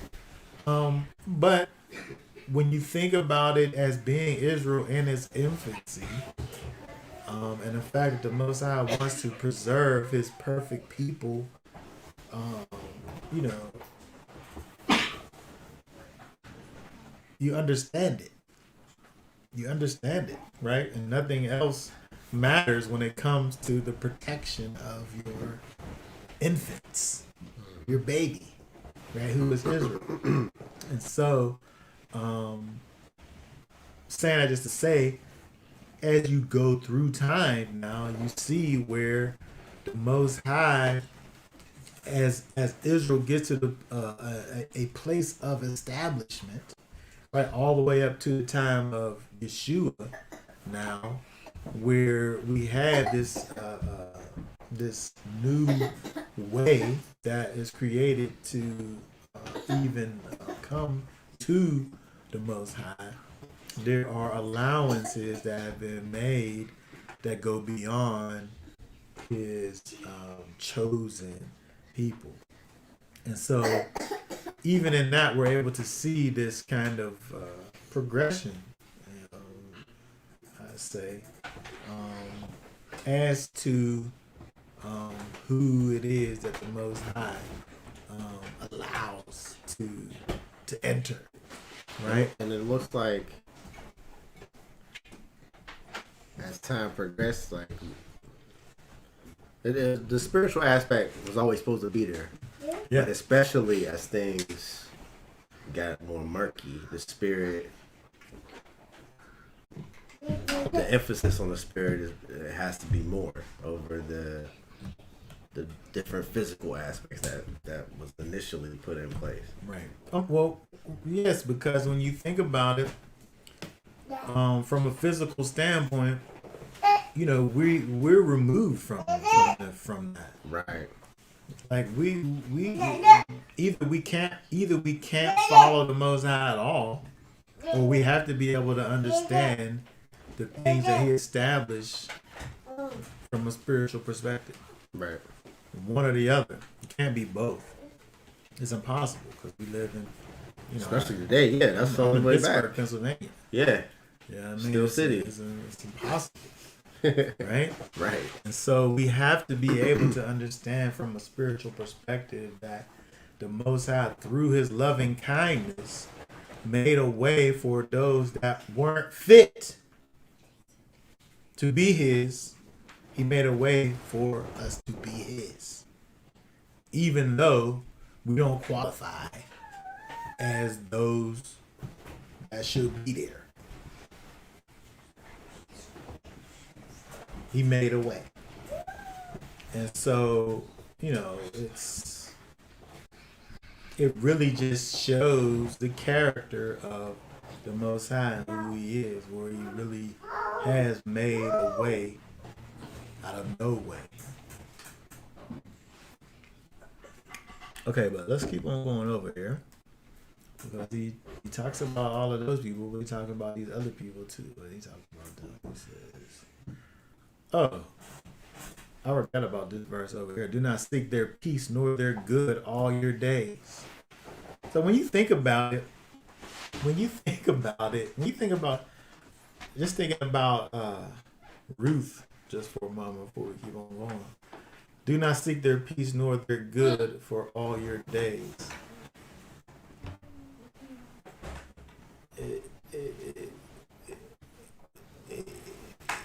She wasn't even supposed to be looked at, really. Right. Right? Because he was seeking some good for her whenever he was looking at her. Right? But again, when we think about it from a perspective of, you know, the you know what came from that union, you know what can be said. You know, when you think about the situation with Rahab, you know, had she told the truth, the Israelites would have been overtaken. Mm-hmm. Right, so she literally had to break the commandments in order to save Israel. That don't teach us that we need to break the commandments. Right? There's exceptions. There's exceptions to the rule. Right? It don't change the rule, but there's exceptions. Mm-hmm. There's things that happen that are out of bounds per se, that the Most High allows to happen. When you think about the even the whole birthright thing with Jacob and Esau, they lied. They lied. You know. Oh yeah. It was a total lie that happened to trick Esau out of his situation. Well, he technically gave Well, he gave away his birthright, and they lied about the blessing part. So there was two things, right? And so, I mean, he did it. He gave it away. He sold it, right, for some soup. I hope it was good. But there was some definite deception involved in the totality of the story, right? And so that don't teach us. That being said, it doesn't teach us that little deception don't hurt. That's not the teaching that we gave. Somebody would. I mean, Somebody can use it. I Somebody guess. would be like, white lies okay here and there. But yeah. They call it white lie. Yeah. All right. He ain't say nothing to Moses after he slew that Egyptian. Oh, we can just kill people. Yeah. Yeah, we don't just go around susceptible to just kill people now Yeah. if they treat you bad. I don't think Moses had no relationship. What happened after though? Before you know what I'm saying? Before you build that relationship, this killer be killed out here. Well, I mean, but I think the thing that we see is that the Most High takes these imperfect people that were in these imperfect situations, and cause for these people to really do mighty things for His purposes. He's able to use us in our imperfections. He's able to use us, this imperfect people, and cause for us to be, and do these things that Moses. Who we talking about? Moses, Israel, David. Like, Once we get to Yeshua, and that's, I was dealing with the spirit of anti-Messiah this week, and these people literally want, like they're looking at the literalness of the Passover sacrifice and the sin offering, and the fact that Yeshua was a human, and they want the letter so much so that they disqualify the Messiah. yeah, but at the same time, they should be disqualifying their right to even keep the Passover. At the same time, Well, yeah, I mean they're well. Then the one but they guy, want the letter. I'll say this: the one anti-Messiah guy does the second Passover every year. He does both, or He only doesn't do the does first one because he's not clean. Oh, he only not does the in the second land. one. He only will do the second one because he's unclean. But anyway, I'm just saying. I'm not trying to say that he fixed his problem, No. but I'm just saying that he's the first person I ever heard he did it that way. But whatever. They disqualified the Messiah because he's. How can he be? How, you know what I mean? Like, how can he be an offering? How can he be a sacrifice? Right, from a physical standpoint. From a physical standpoint. Right, but the thing is that people need to. What people don't understand is that this law is spiritual. The law is spiritual. It says it over here.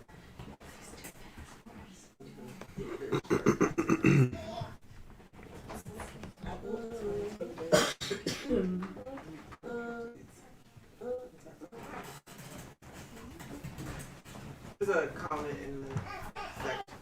Are you pulling it up? Oh, no, you won't. Righteous and good. I can't find it.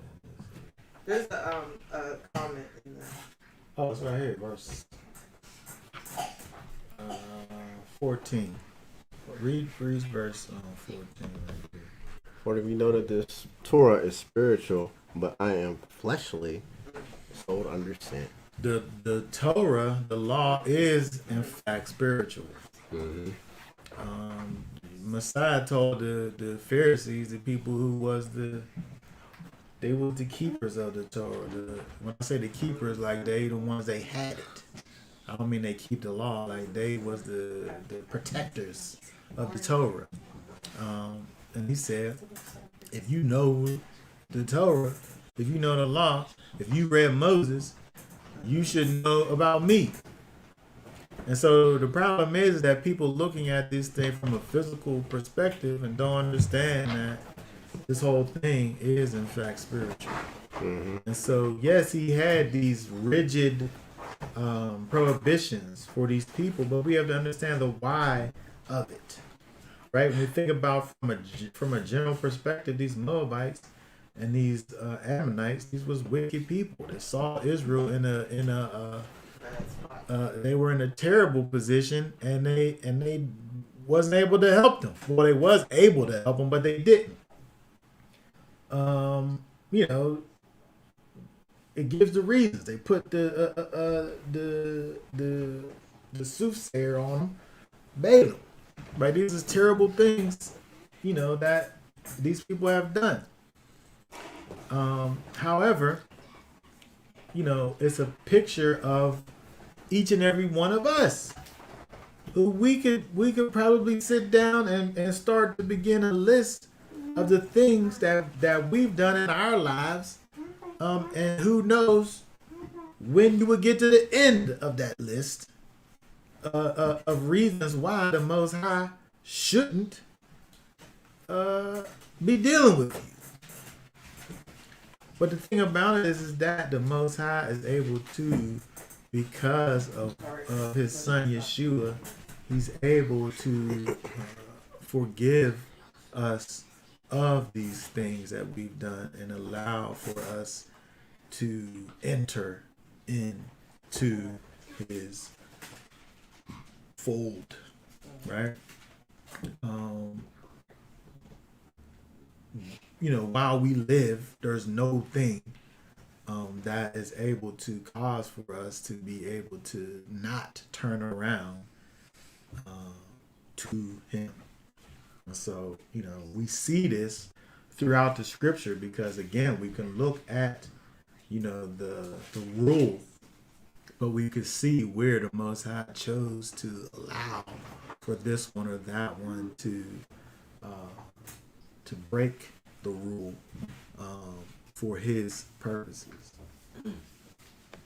What's to say here? In Yahweh shall all the seed of Israel be justified and shall glory. Isaiah 42 and 25. It's interesting. And it's interesting because when you see that verse over there, all the seed of Israel is the ones that come through Messiah. But all of the seed of Israel won't come through Messiah. Right. All of Israel ain't Israel. All of Israel ain't Israel. Right? And so even in that we see that the Most High said a thing. But what do he mean really by that thing? We have to even just look at that and understand the spiritual significance of even that. Is that, you know, from his perspective, it's all Israel. But from our perspective, it's going to be different because, you know, we're going to see somebody who we might think is Israel, but ain't, according to the Most High. And so, you know, we have to be able to see the spirit of the things. All right, let's keep on going over there. Let's go back to Deuteronomy.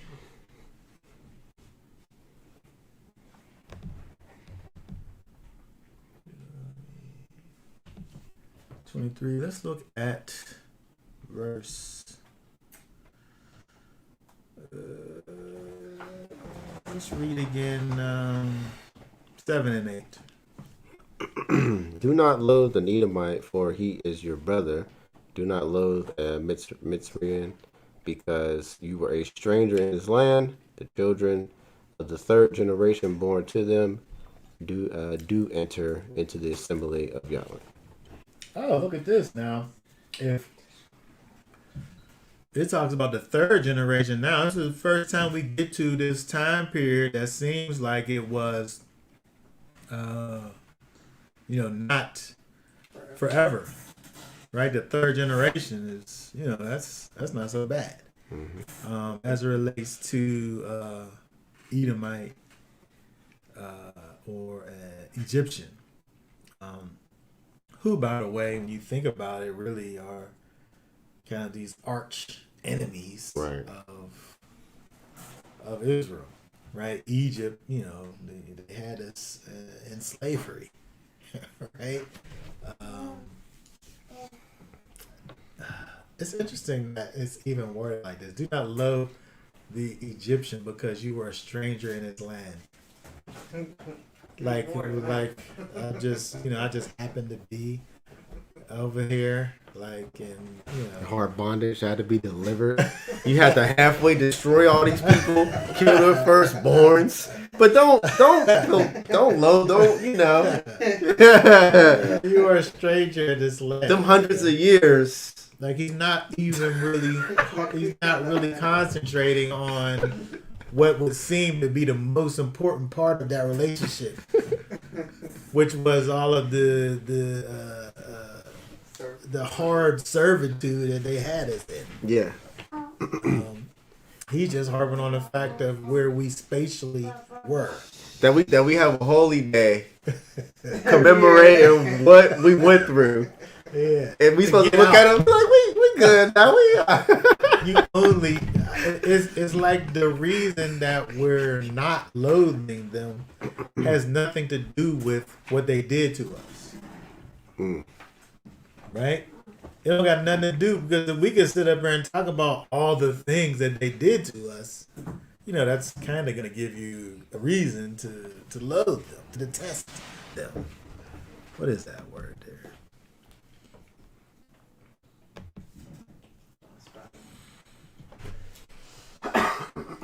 Loathe, detest, abhor, abominable. Right? There's this word that means abominable again. Do not abhor the Edomite, or wait, is that the same word? 85. Oh yeah. It's just same word. Or the Egyptian, right? And so, we're not looking at. It's not part of the. It don't have anything to do with the reason why we're not loathing them, what they did.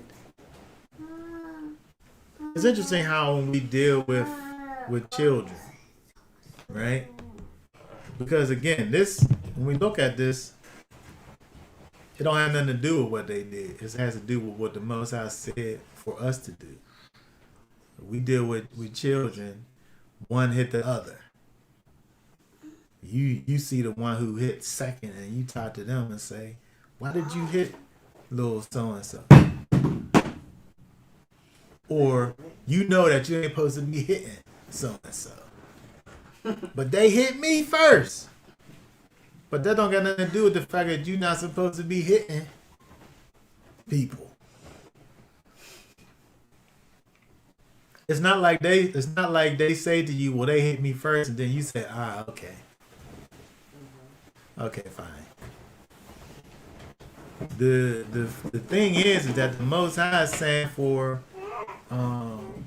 us that we aren't to detest the Edomite or the Egyptian, regardless of the fact that they are these our arch nemesis. I don't know if it's nemesis or nemesis. I don't know what you might say. The reason why it's not given is it's only because the Most High says so.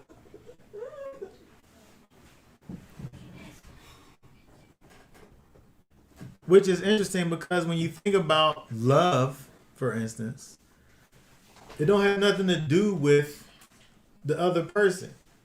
It has everything to do with you. You don't sit up here and talk about love loving someone because of this or that. That's a reaction to something. Love is a decision that you make. The Most High, if He dealt with us based on what we did, if He dealt with us based on what we did, we wouldn't be in His good graces. He wouldn't be dealing with us in this way if He dealt with us based on the things that we did, what we actually deserved. If He dealt with us the way in which, if He gave us what we deserved, we deserve death is what we deserve. Right? So the same thing is true over here when we think about this idea of how He says to deal with the Edomite and the Egyptian, not to have this aberration towards the Edomite or the Egyptian, because it doesn't have anything to do with what they might deserve, but it has everything to do with what the Most High has said for you, the way that He said for you to be dealing with them. And so when we think about the fact that, in John, where it talks about, you'll know those that are, followers of Yeshua by the love that they have for one another. The way that you behave, the way that you, manifest the character of the Most High, is the way that you're able to, that is able to be known who you are or whose you are. This don't have nothing to do with what people deserve or anything, but it has everything to do with a way in which we as Israel should in fact be exhibiting the character of the Most High, based on our relationship with the Most High, not based on the way that a particular group of people deals with us. So again, we look at these, these prohibitions over here that, it helps us to understand and continue to see the character of the Most High that He puts into His law, statutes, and commands. And it also helps you to see, the way that people, if people gonna say whoever they feel like Edom is, whoever they are. This over here says, don't loathe them or detest them or hate them, right? So I can't be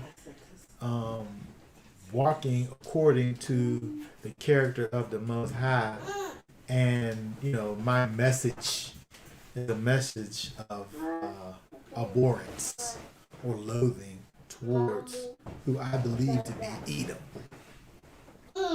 Now, did it ever change? Just like Ruth was able to... I don't know that. Where did we see that it changed somewhere? I don't know that. I mean... where are the examples? This is the third generation. So if it was even abhorrence, then it's over now.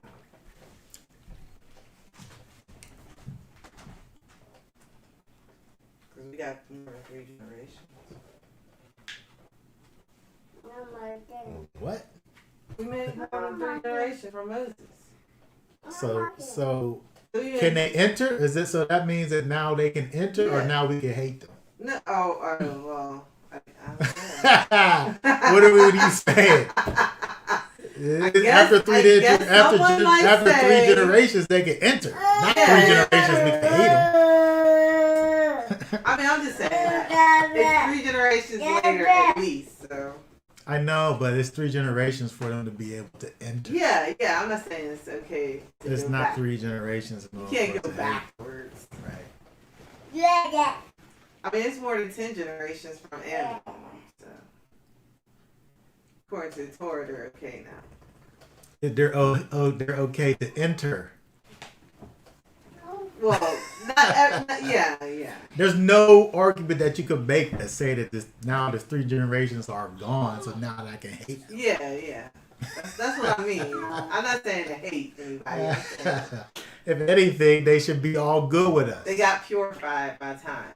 Yeah, if anything. If any argument is going to be made, only that could be the one. So Edom could enter the assembly, huh? Mm-hmm. No, after the 3rd generation. After the 3rd generation. Oh, much people.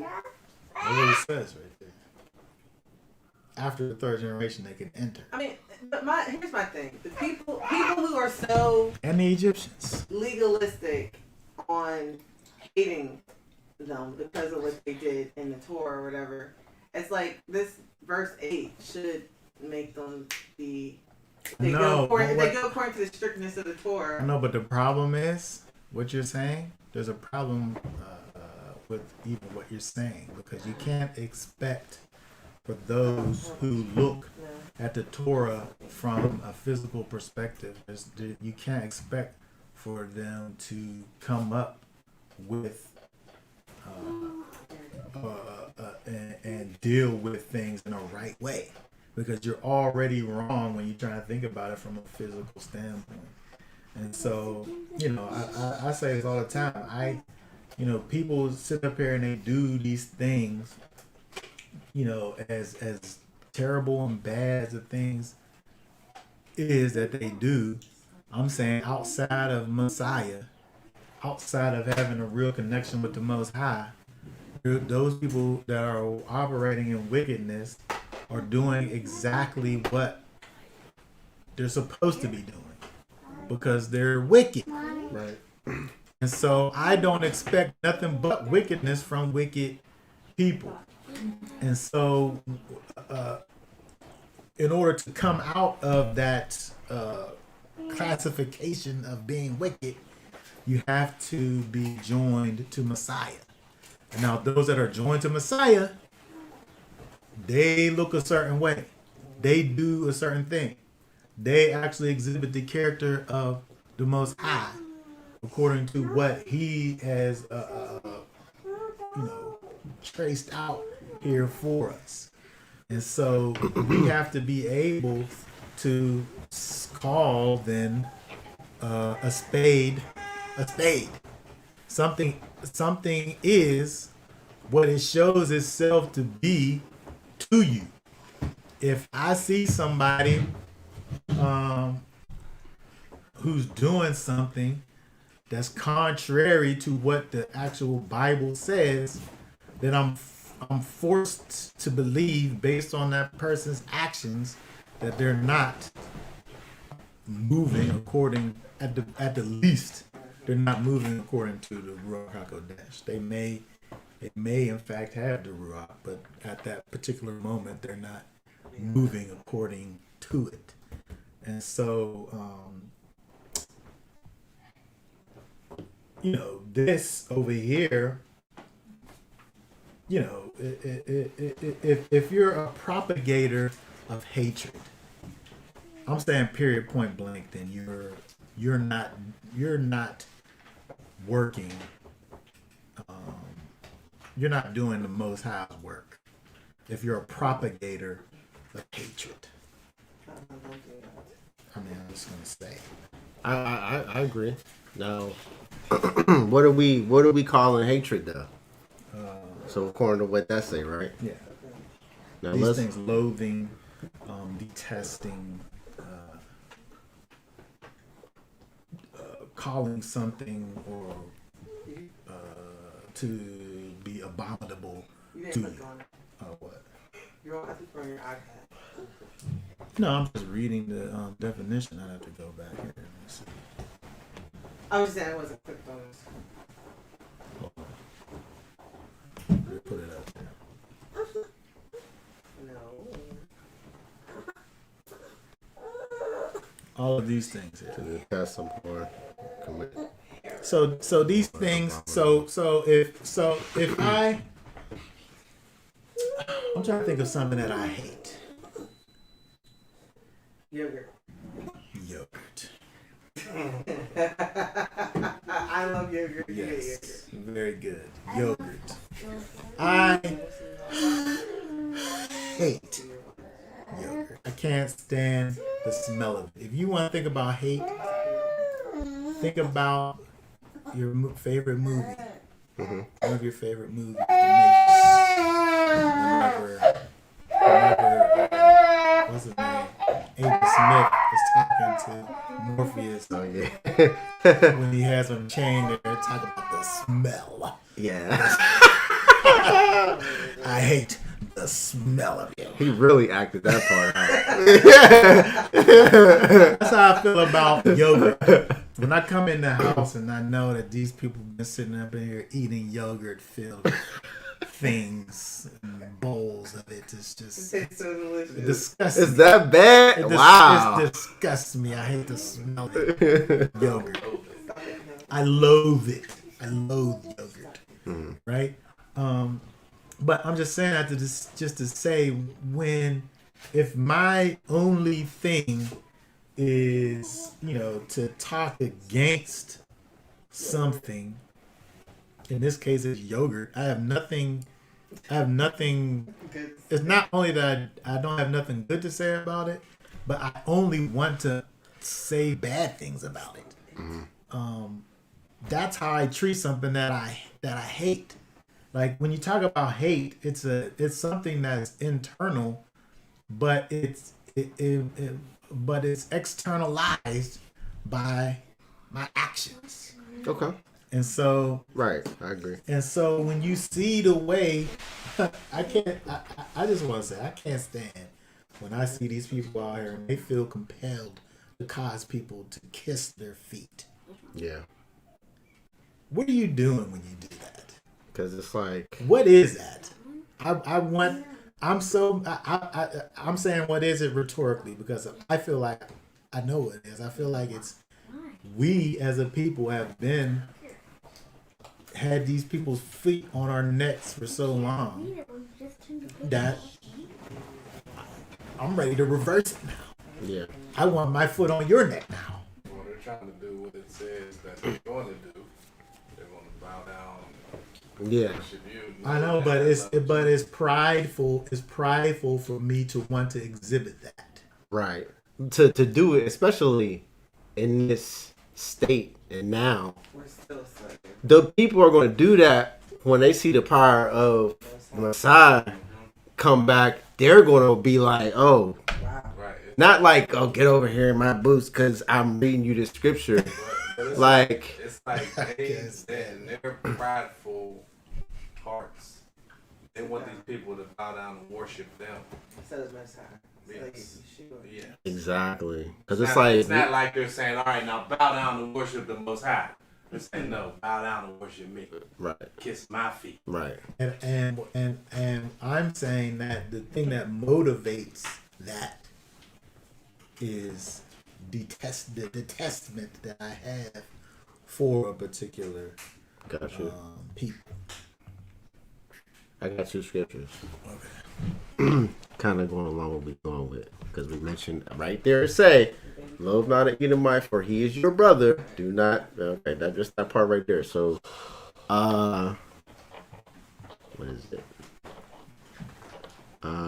Malachi.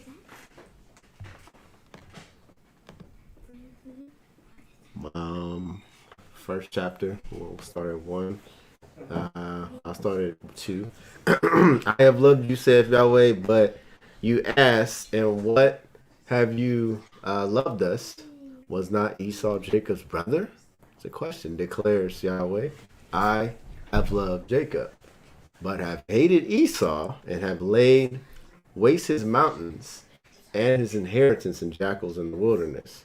Now, my question is, what? Because I think the scripture do mention off the top of my head, but the Most High, I think it's in Proverbs, where he said, anybody who hates my law, hates me, something to that effect, anything like that. I probably gotta pull it up. Yeah. But I'm saying, so from there, let's go to Paraphrasing it, yeah. paraphrasing it.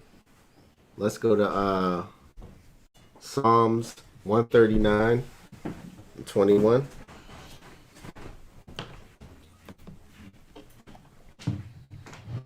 Because we were talking about 129 and 21. Because we were talking about change, how Ruth or 29. 21. 21. Hold on, don't go to 21. I'm sorry, 139. I said 29. I'm sorry. 139.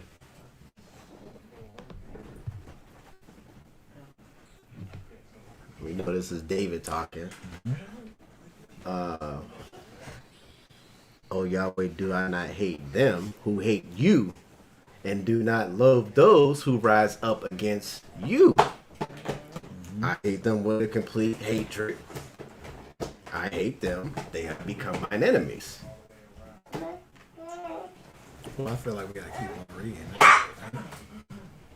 Search me, O.L., and know my heart, and try me and know my thoughts, and see if any idolatrous way is in me, and lead me in the way everlasting.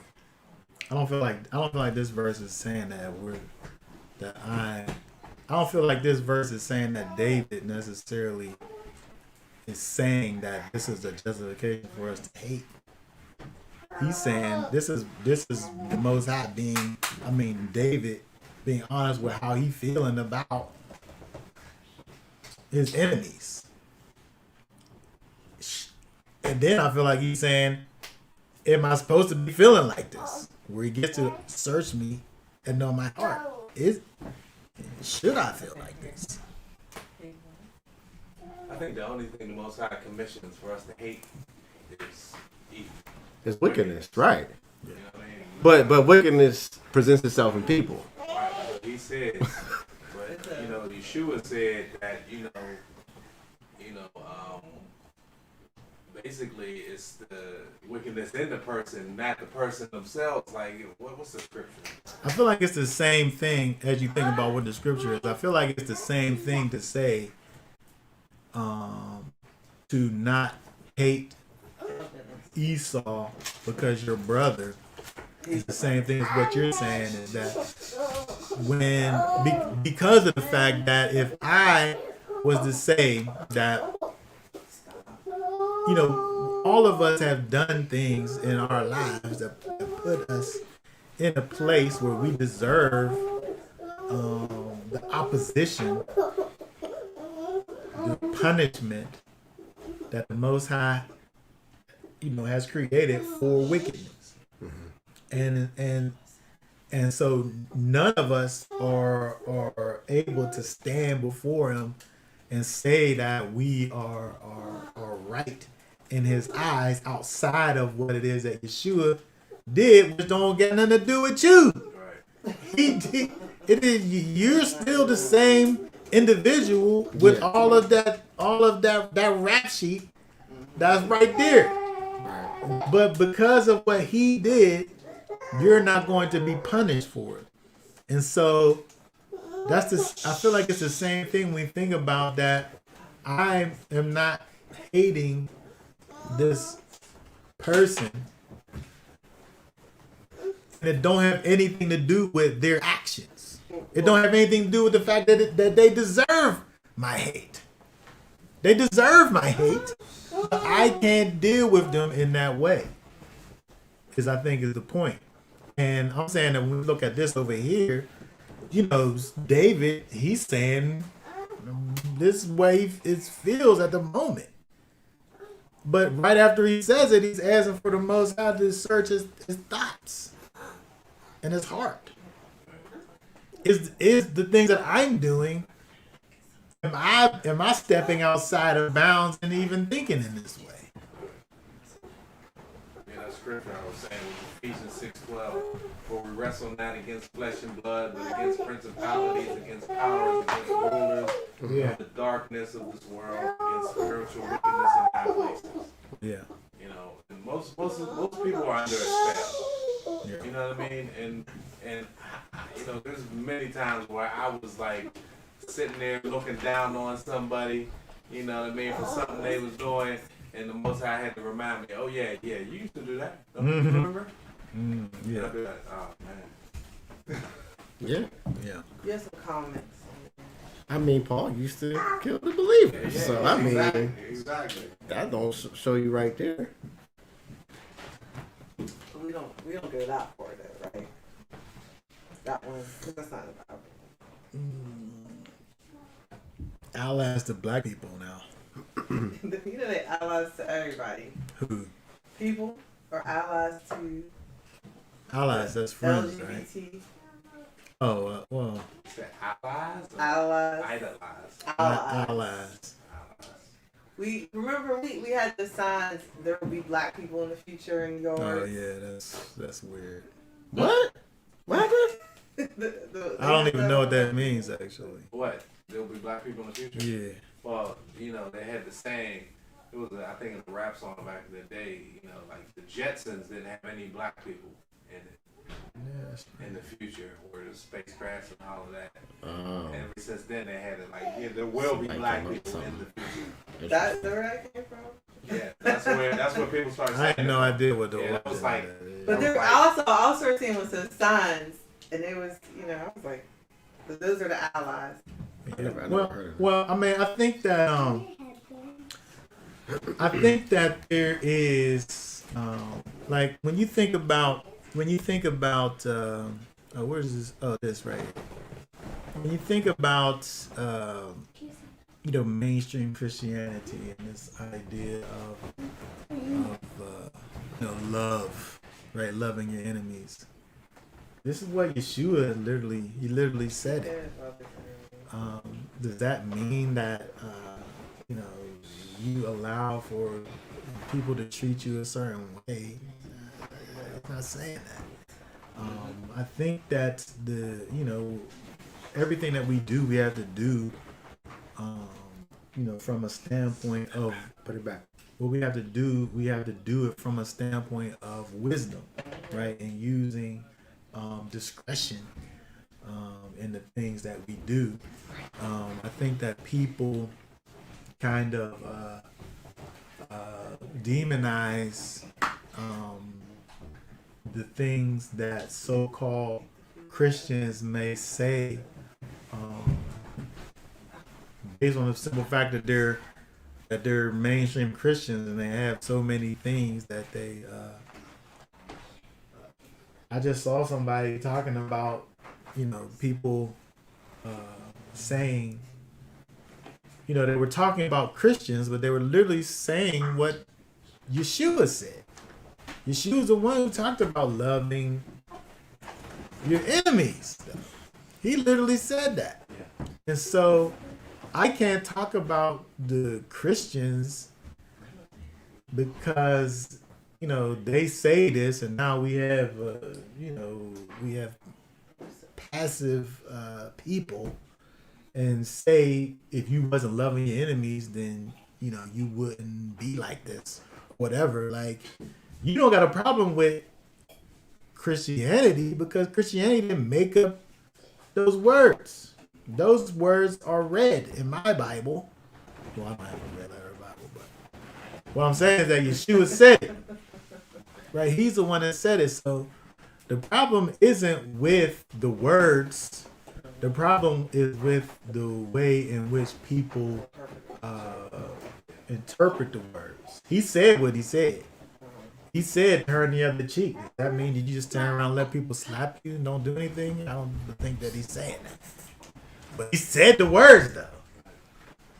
And so, I think that we have to be able to understand the overall kind of message that the scriptures is given to us. And when we're thinking back to what we're talking about in terms of hating Edomite or hating the Egyptians, even if I have my enemy, even if I have bad intentions towards someone. You think about in war. I'm killing you because you're trying to harm me or my family. It's not because I feel a certain kind of way about you. It's because I'm trying to protect something that you're trying to take away from me. It don't have nothing to do with me hating you. Right? I'm sorry that I have to do something bad to you, but I have to protect those who I'm tasked to protect. It don't have nothing to do with hate. And so the idea of detesting someone, we don't have any justification for that, even though we know that the Most High says that there was one that he loved and there was one that he hated. We got to think about, why is that? Well, the reason that I could look at it and see is that one could sit up here and say, this thing that the Most High has created for me, I'd rather have this bowl of soup than this thing that is my purpose. I'd rather have this carnal gratification right now rather than this thing that you created for me. The mind frame. Israel, Jacob, he had a strong desire for that position of prominence within the family and the blessing that came with it. And so the thing that Jacob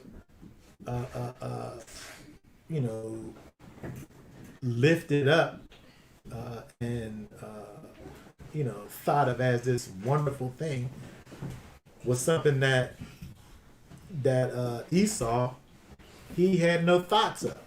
And so when we think about that from a spiritual perspective, the one who strives, who wrestles with the Most High and prevails, is one who is spiritually minded and not carnally minded like his brother who forsook the spiritual things. And so we have to be able to think about, again, always thinking about these things from a spiritual perspective. There's never a reason why we're able to look towards these people that clearly hate us, for us to return back hatred for hatred. But again, it's not to say that, I'm not a doormat. Right? I'm not a doormat because I don't hate you. Those two things aren't, there's no correlation. Right, there's no correlation between the two. But is there such a thing as being neutral? Because, if you look down on the comments, hate the sin but love the sinner. That was something that we don't teach our children because it's not a Bible verse. But does it go that far, though? I mean, Well, I'm saying that, right. I'm not saying neutral, because neutral's in the middle and it's the Most High is black or he's white. He's not neutral, right? Neutral is in anything. Yeah, I don't. Right, I neutral don't is more negative. I don't want to be around. I don't love you, but I don't like you. I'm saying neutrals. Listen, if you think about it, like I'm an electrician, right? In AC, you have a hot and a neutral. But in DC, you have a positive, which is basically the hot, and a negative.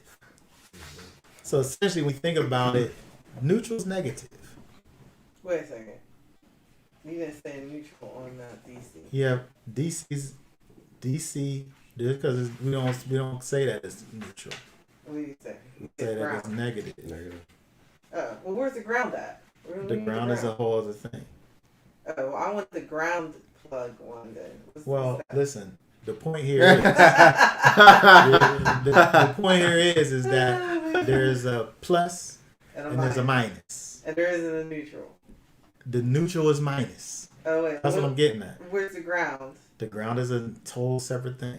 You're introducing something that don't belong there. The ground is something else. What I'm saying is that the neutral is in fact negative. Alright. That's what I'm getting at. And so there is no neutral, right? And so I'm saying the idea of hate the sin but love the sinner. I'm saying that hatred don't have no place in what we're doing here. Because if anybody deserves to be hated, it's the Edomite. If anybody deserves to be hated, but we're not dealing with the point here is we're not dealing with them based on what they deserve. Because he could have ran down a list over here, but he said don't hate them because they're your brother. And don't hate the Egyptian because you was in their land, not because they were so And great. we couldn't finish talking about it before we sit up here and talk about, oh, you mean Egypt that had us in bondage? Oh, you mean Egypt that we got a whole holiday that's about us being free from them? That one? Yeah. But we're not dealing with them based on what they deserve. Because they deserve our hatred. But he said don't give it to them. And so I think that's the thing. Yeah. That's like how they say the higher, you gotta be the bigger person or something like that. So that's like a biblical concept. But it's not in the Bible. It's not in the Bible. I know.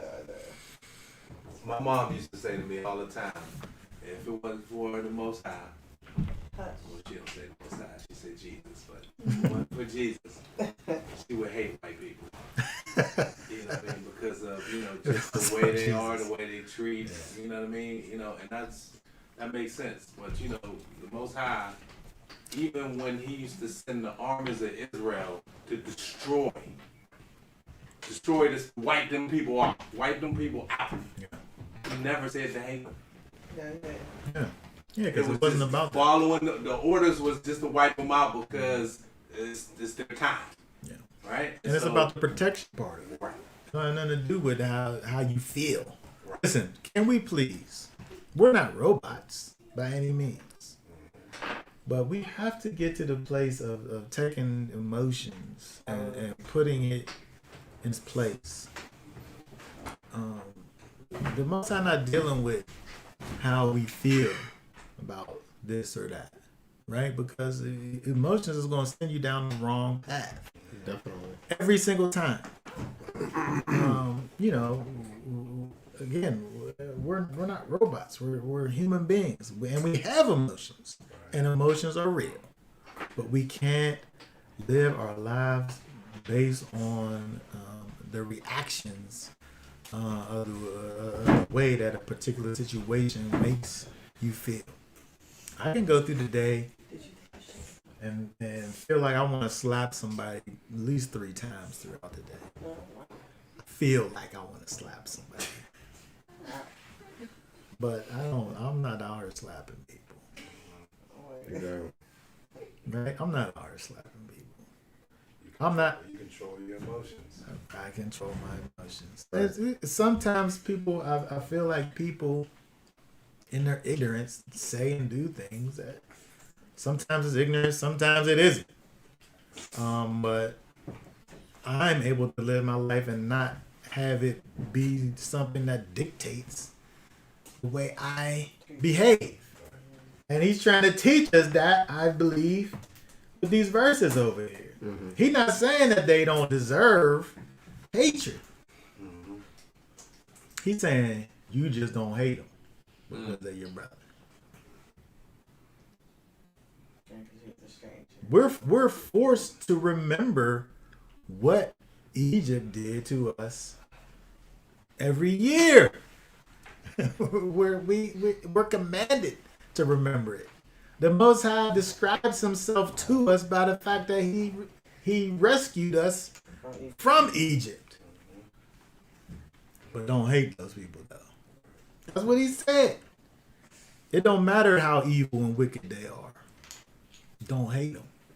And I'm saying, so not only don't hate them, but don't sit up here and teach that to people. Because it's contrary to what the Most High wants for his people. Yeah. Because at the end of the day, this is the Most High show anyway. It's his show. He It's wins. like he Spoiler alert. He lined this whole thing out for himself. At the end of the day, we got to blame the Most High. He lined. This is his show. He wrote the script. He wrote the script. You gotta play your part in the script. I mean, because Exactly. look, I'm guilty. I went from, well, not knowing the scripture well, to levels of hate, but then it took,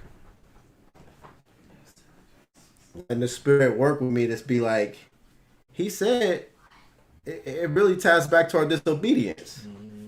If you do these things, these other people will come and do these things to you. And it's not their fault that you did this. It's your fault. Right. So now, it's your own fault. These people gotta be over you. Right. But he gives time for each kingdom, nation, situation to play out. Yeah. And once you submit to that, because he said the scriptures say, don't be ignorant of the will of the Most High. He has his will. He gave people time, different nations and people time to do what they're going to do. And you got to acknowledge that and just play your part. What are you supposed to do? That's all. It's your house. Yeah. Control what you can control. Let's keep on going over it. Let's drop down. Let's drop down to, I'm going to just make a couple more things we want to see. Let's drop down to 17. Let's drop down to verse. Read for us again, verse 17 and 18.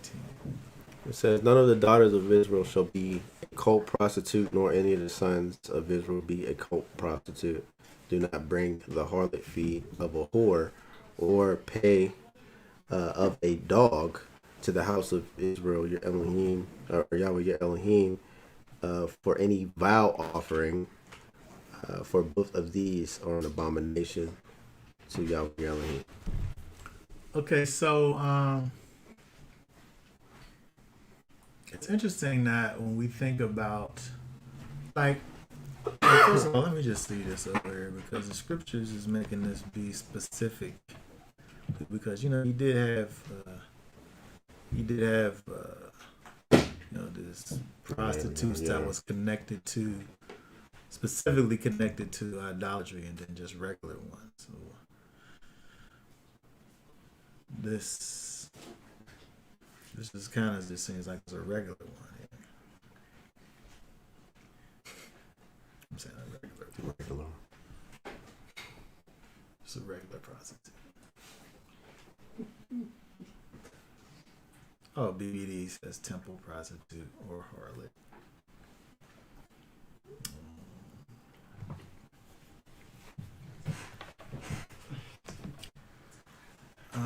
Either way, I think that right. Either way, I think that in the society that we have today, society really has caused our daughters to be prostitutes. I wouldn't even say called prostitutes. I mean, yeah. I'm saying that just like with the other time we looked at this other words, that's part of it, but I don't know if we're able to limit it to that.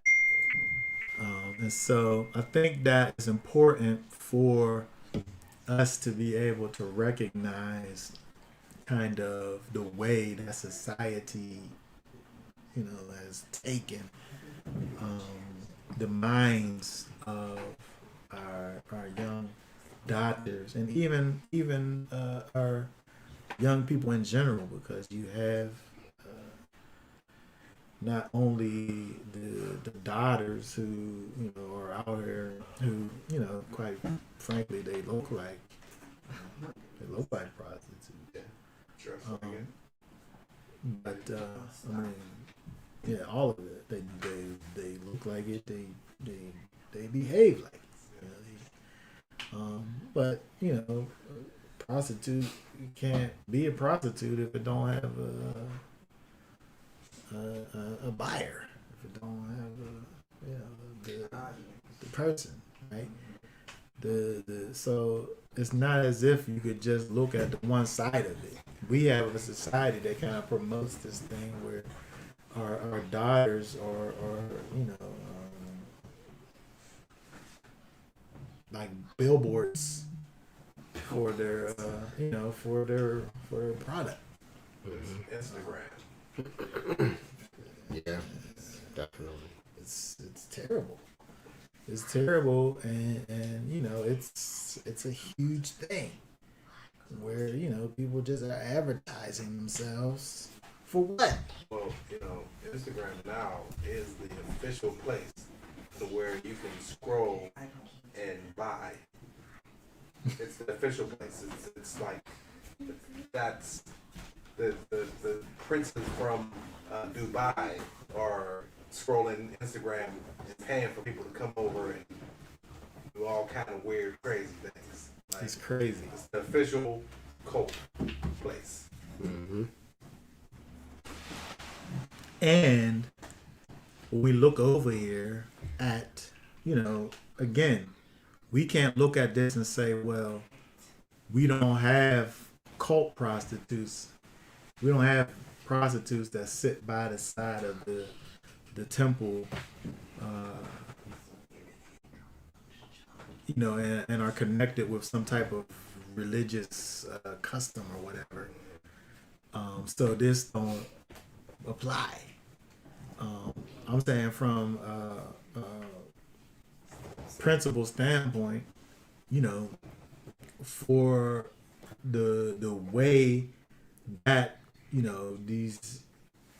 I mean, you just go to the regular store to just get some regular clothes for your daughter, and And they got it's the uniform. it's little, it's tight. The They got the prostitute starter kits. what is that? Why is the school why is a Catholic school Oh, they do. dress? Why is it so short? I don't understand that. I never understood the. Why is it so short? You know why it's so short? Right. But the nuns down there, they be wearing the long garbs, but then the They're little covered. girls You be can't even wearing see their neck. The little girls be wearing. I know because they do wear a hijab, but the little girls be wearing the little cheerleader skirts. Yeah, I don't think people understand how big pedophilia is. Mm-hmm. I'm just saying that we can look at things like this, and people want to sit up here and talk about the commandments are done away with, and we live in a society that literally does the complete opposite of this, and it just turns our daughters into prostitutes. It's like society just naturally does it, and we just, not saying we per Not se. here, not us. But the society in general, this is what it creates. We went to the we went to see well, I won't say what it was. It was a ballet. And what did you say about the people what the girls and women was wearing? She said she said they needed something else on. She said they didn't come outside because the dresses and the skirts was so short. Yeah, it's crazy. Put some clothes on. It's just normal. Like it's just a normal thing that nobody really thinks about. It's the culture.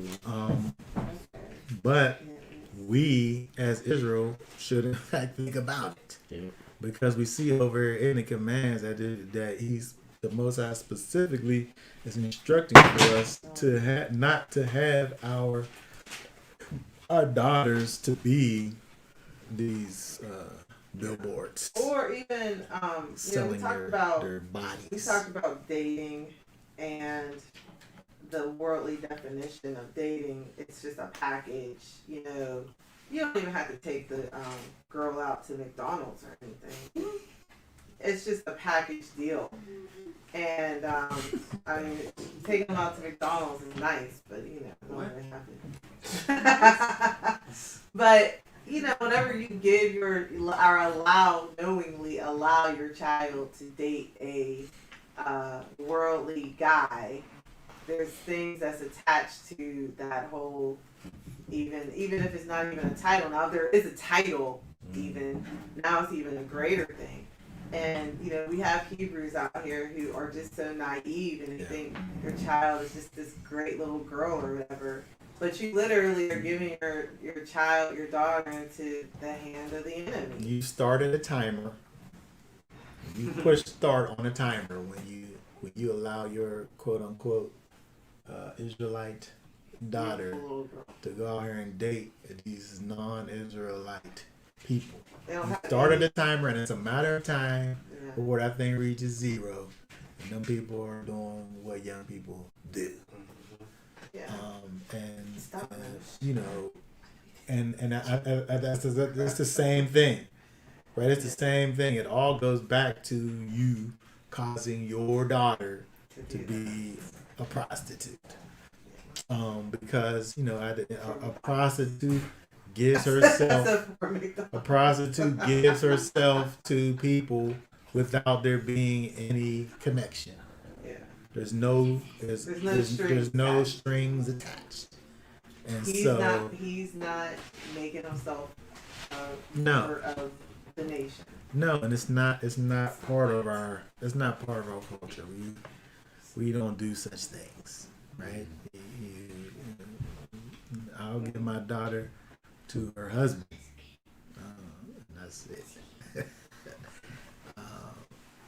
But I'm saying that all of these things that we look at, all of these things, there's a connection, and you know, all of these things kind of perpetuate. They continue. All of these commands. When we do these commands, it continues a way that the Most High wants for us to be. Like we remove certain things from our situation, we add certain things to our situation, right? We keep distance from some things, right? And we say that these things can't even we can't even go along and be you know, in close proximity to these certain things. We're set apart, right? We're a set apart people. This is what set apartness looks like. Right? There's boundaries. There's standards that we maintain, and you know, they must be maintained. And you know, these are just basic kind of principles that we, you know, understand as being part of the nation. And so many things, but we for now I think are going to be done with all of this. We want to remind everyone that what do we have next week? Wait, next week is it next week? Next week is going to be Shavuot weekend. I'm saying weekend because for us it's going to be a whole weekend. But so we'll see what happens with our broadcast. Whether I just put a rerun up or what. But it is Shavuot next week, so keep that in mind. We want to remember that next week something will be up. I'm not sure what, but we want to remember to make sure that you're subscribed to the channel, share the video, hit the like button, hit the notification button, let other people know that we're over here and we have these things to say about the Torah that leads us into rightness. I want everybody to have a good week, and Yah willing, we will be back. All right, so for now we'll say Shabbat Shalom. Shabbat Shalom. Shabbat Shalom.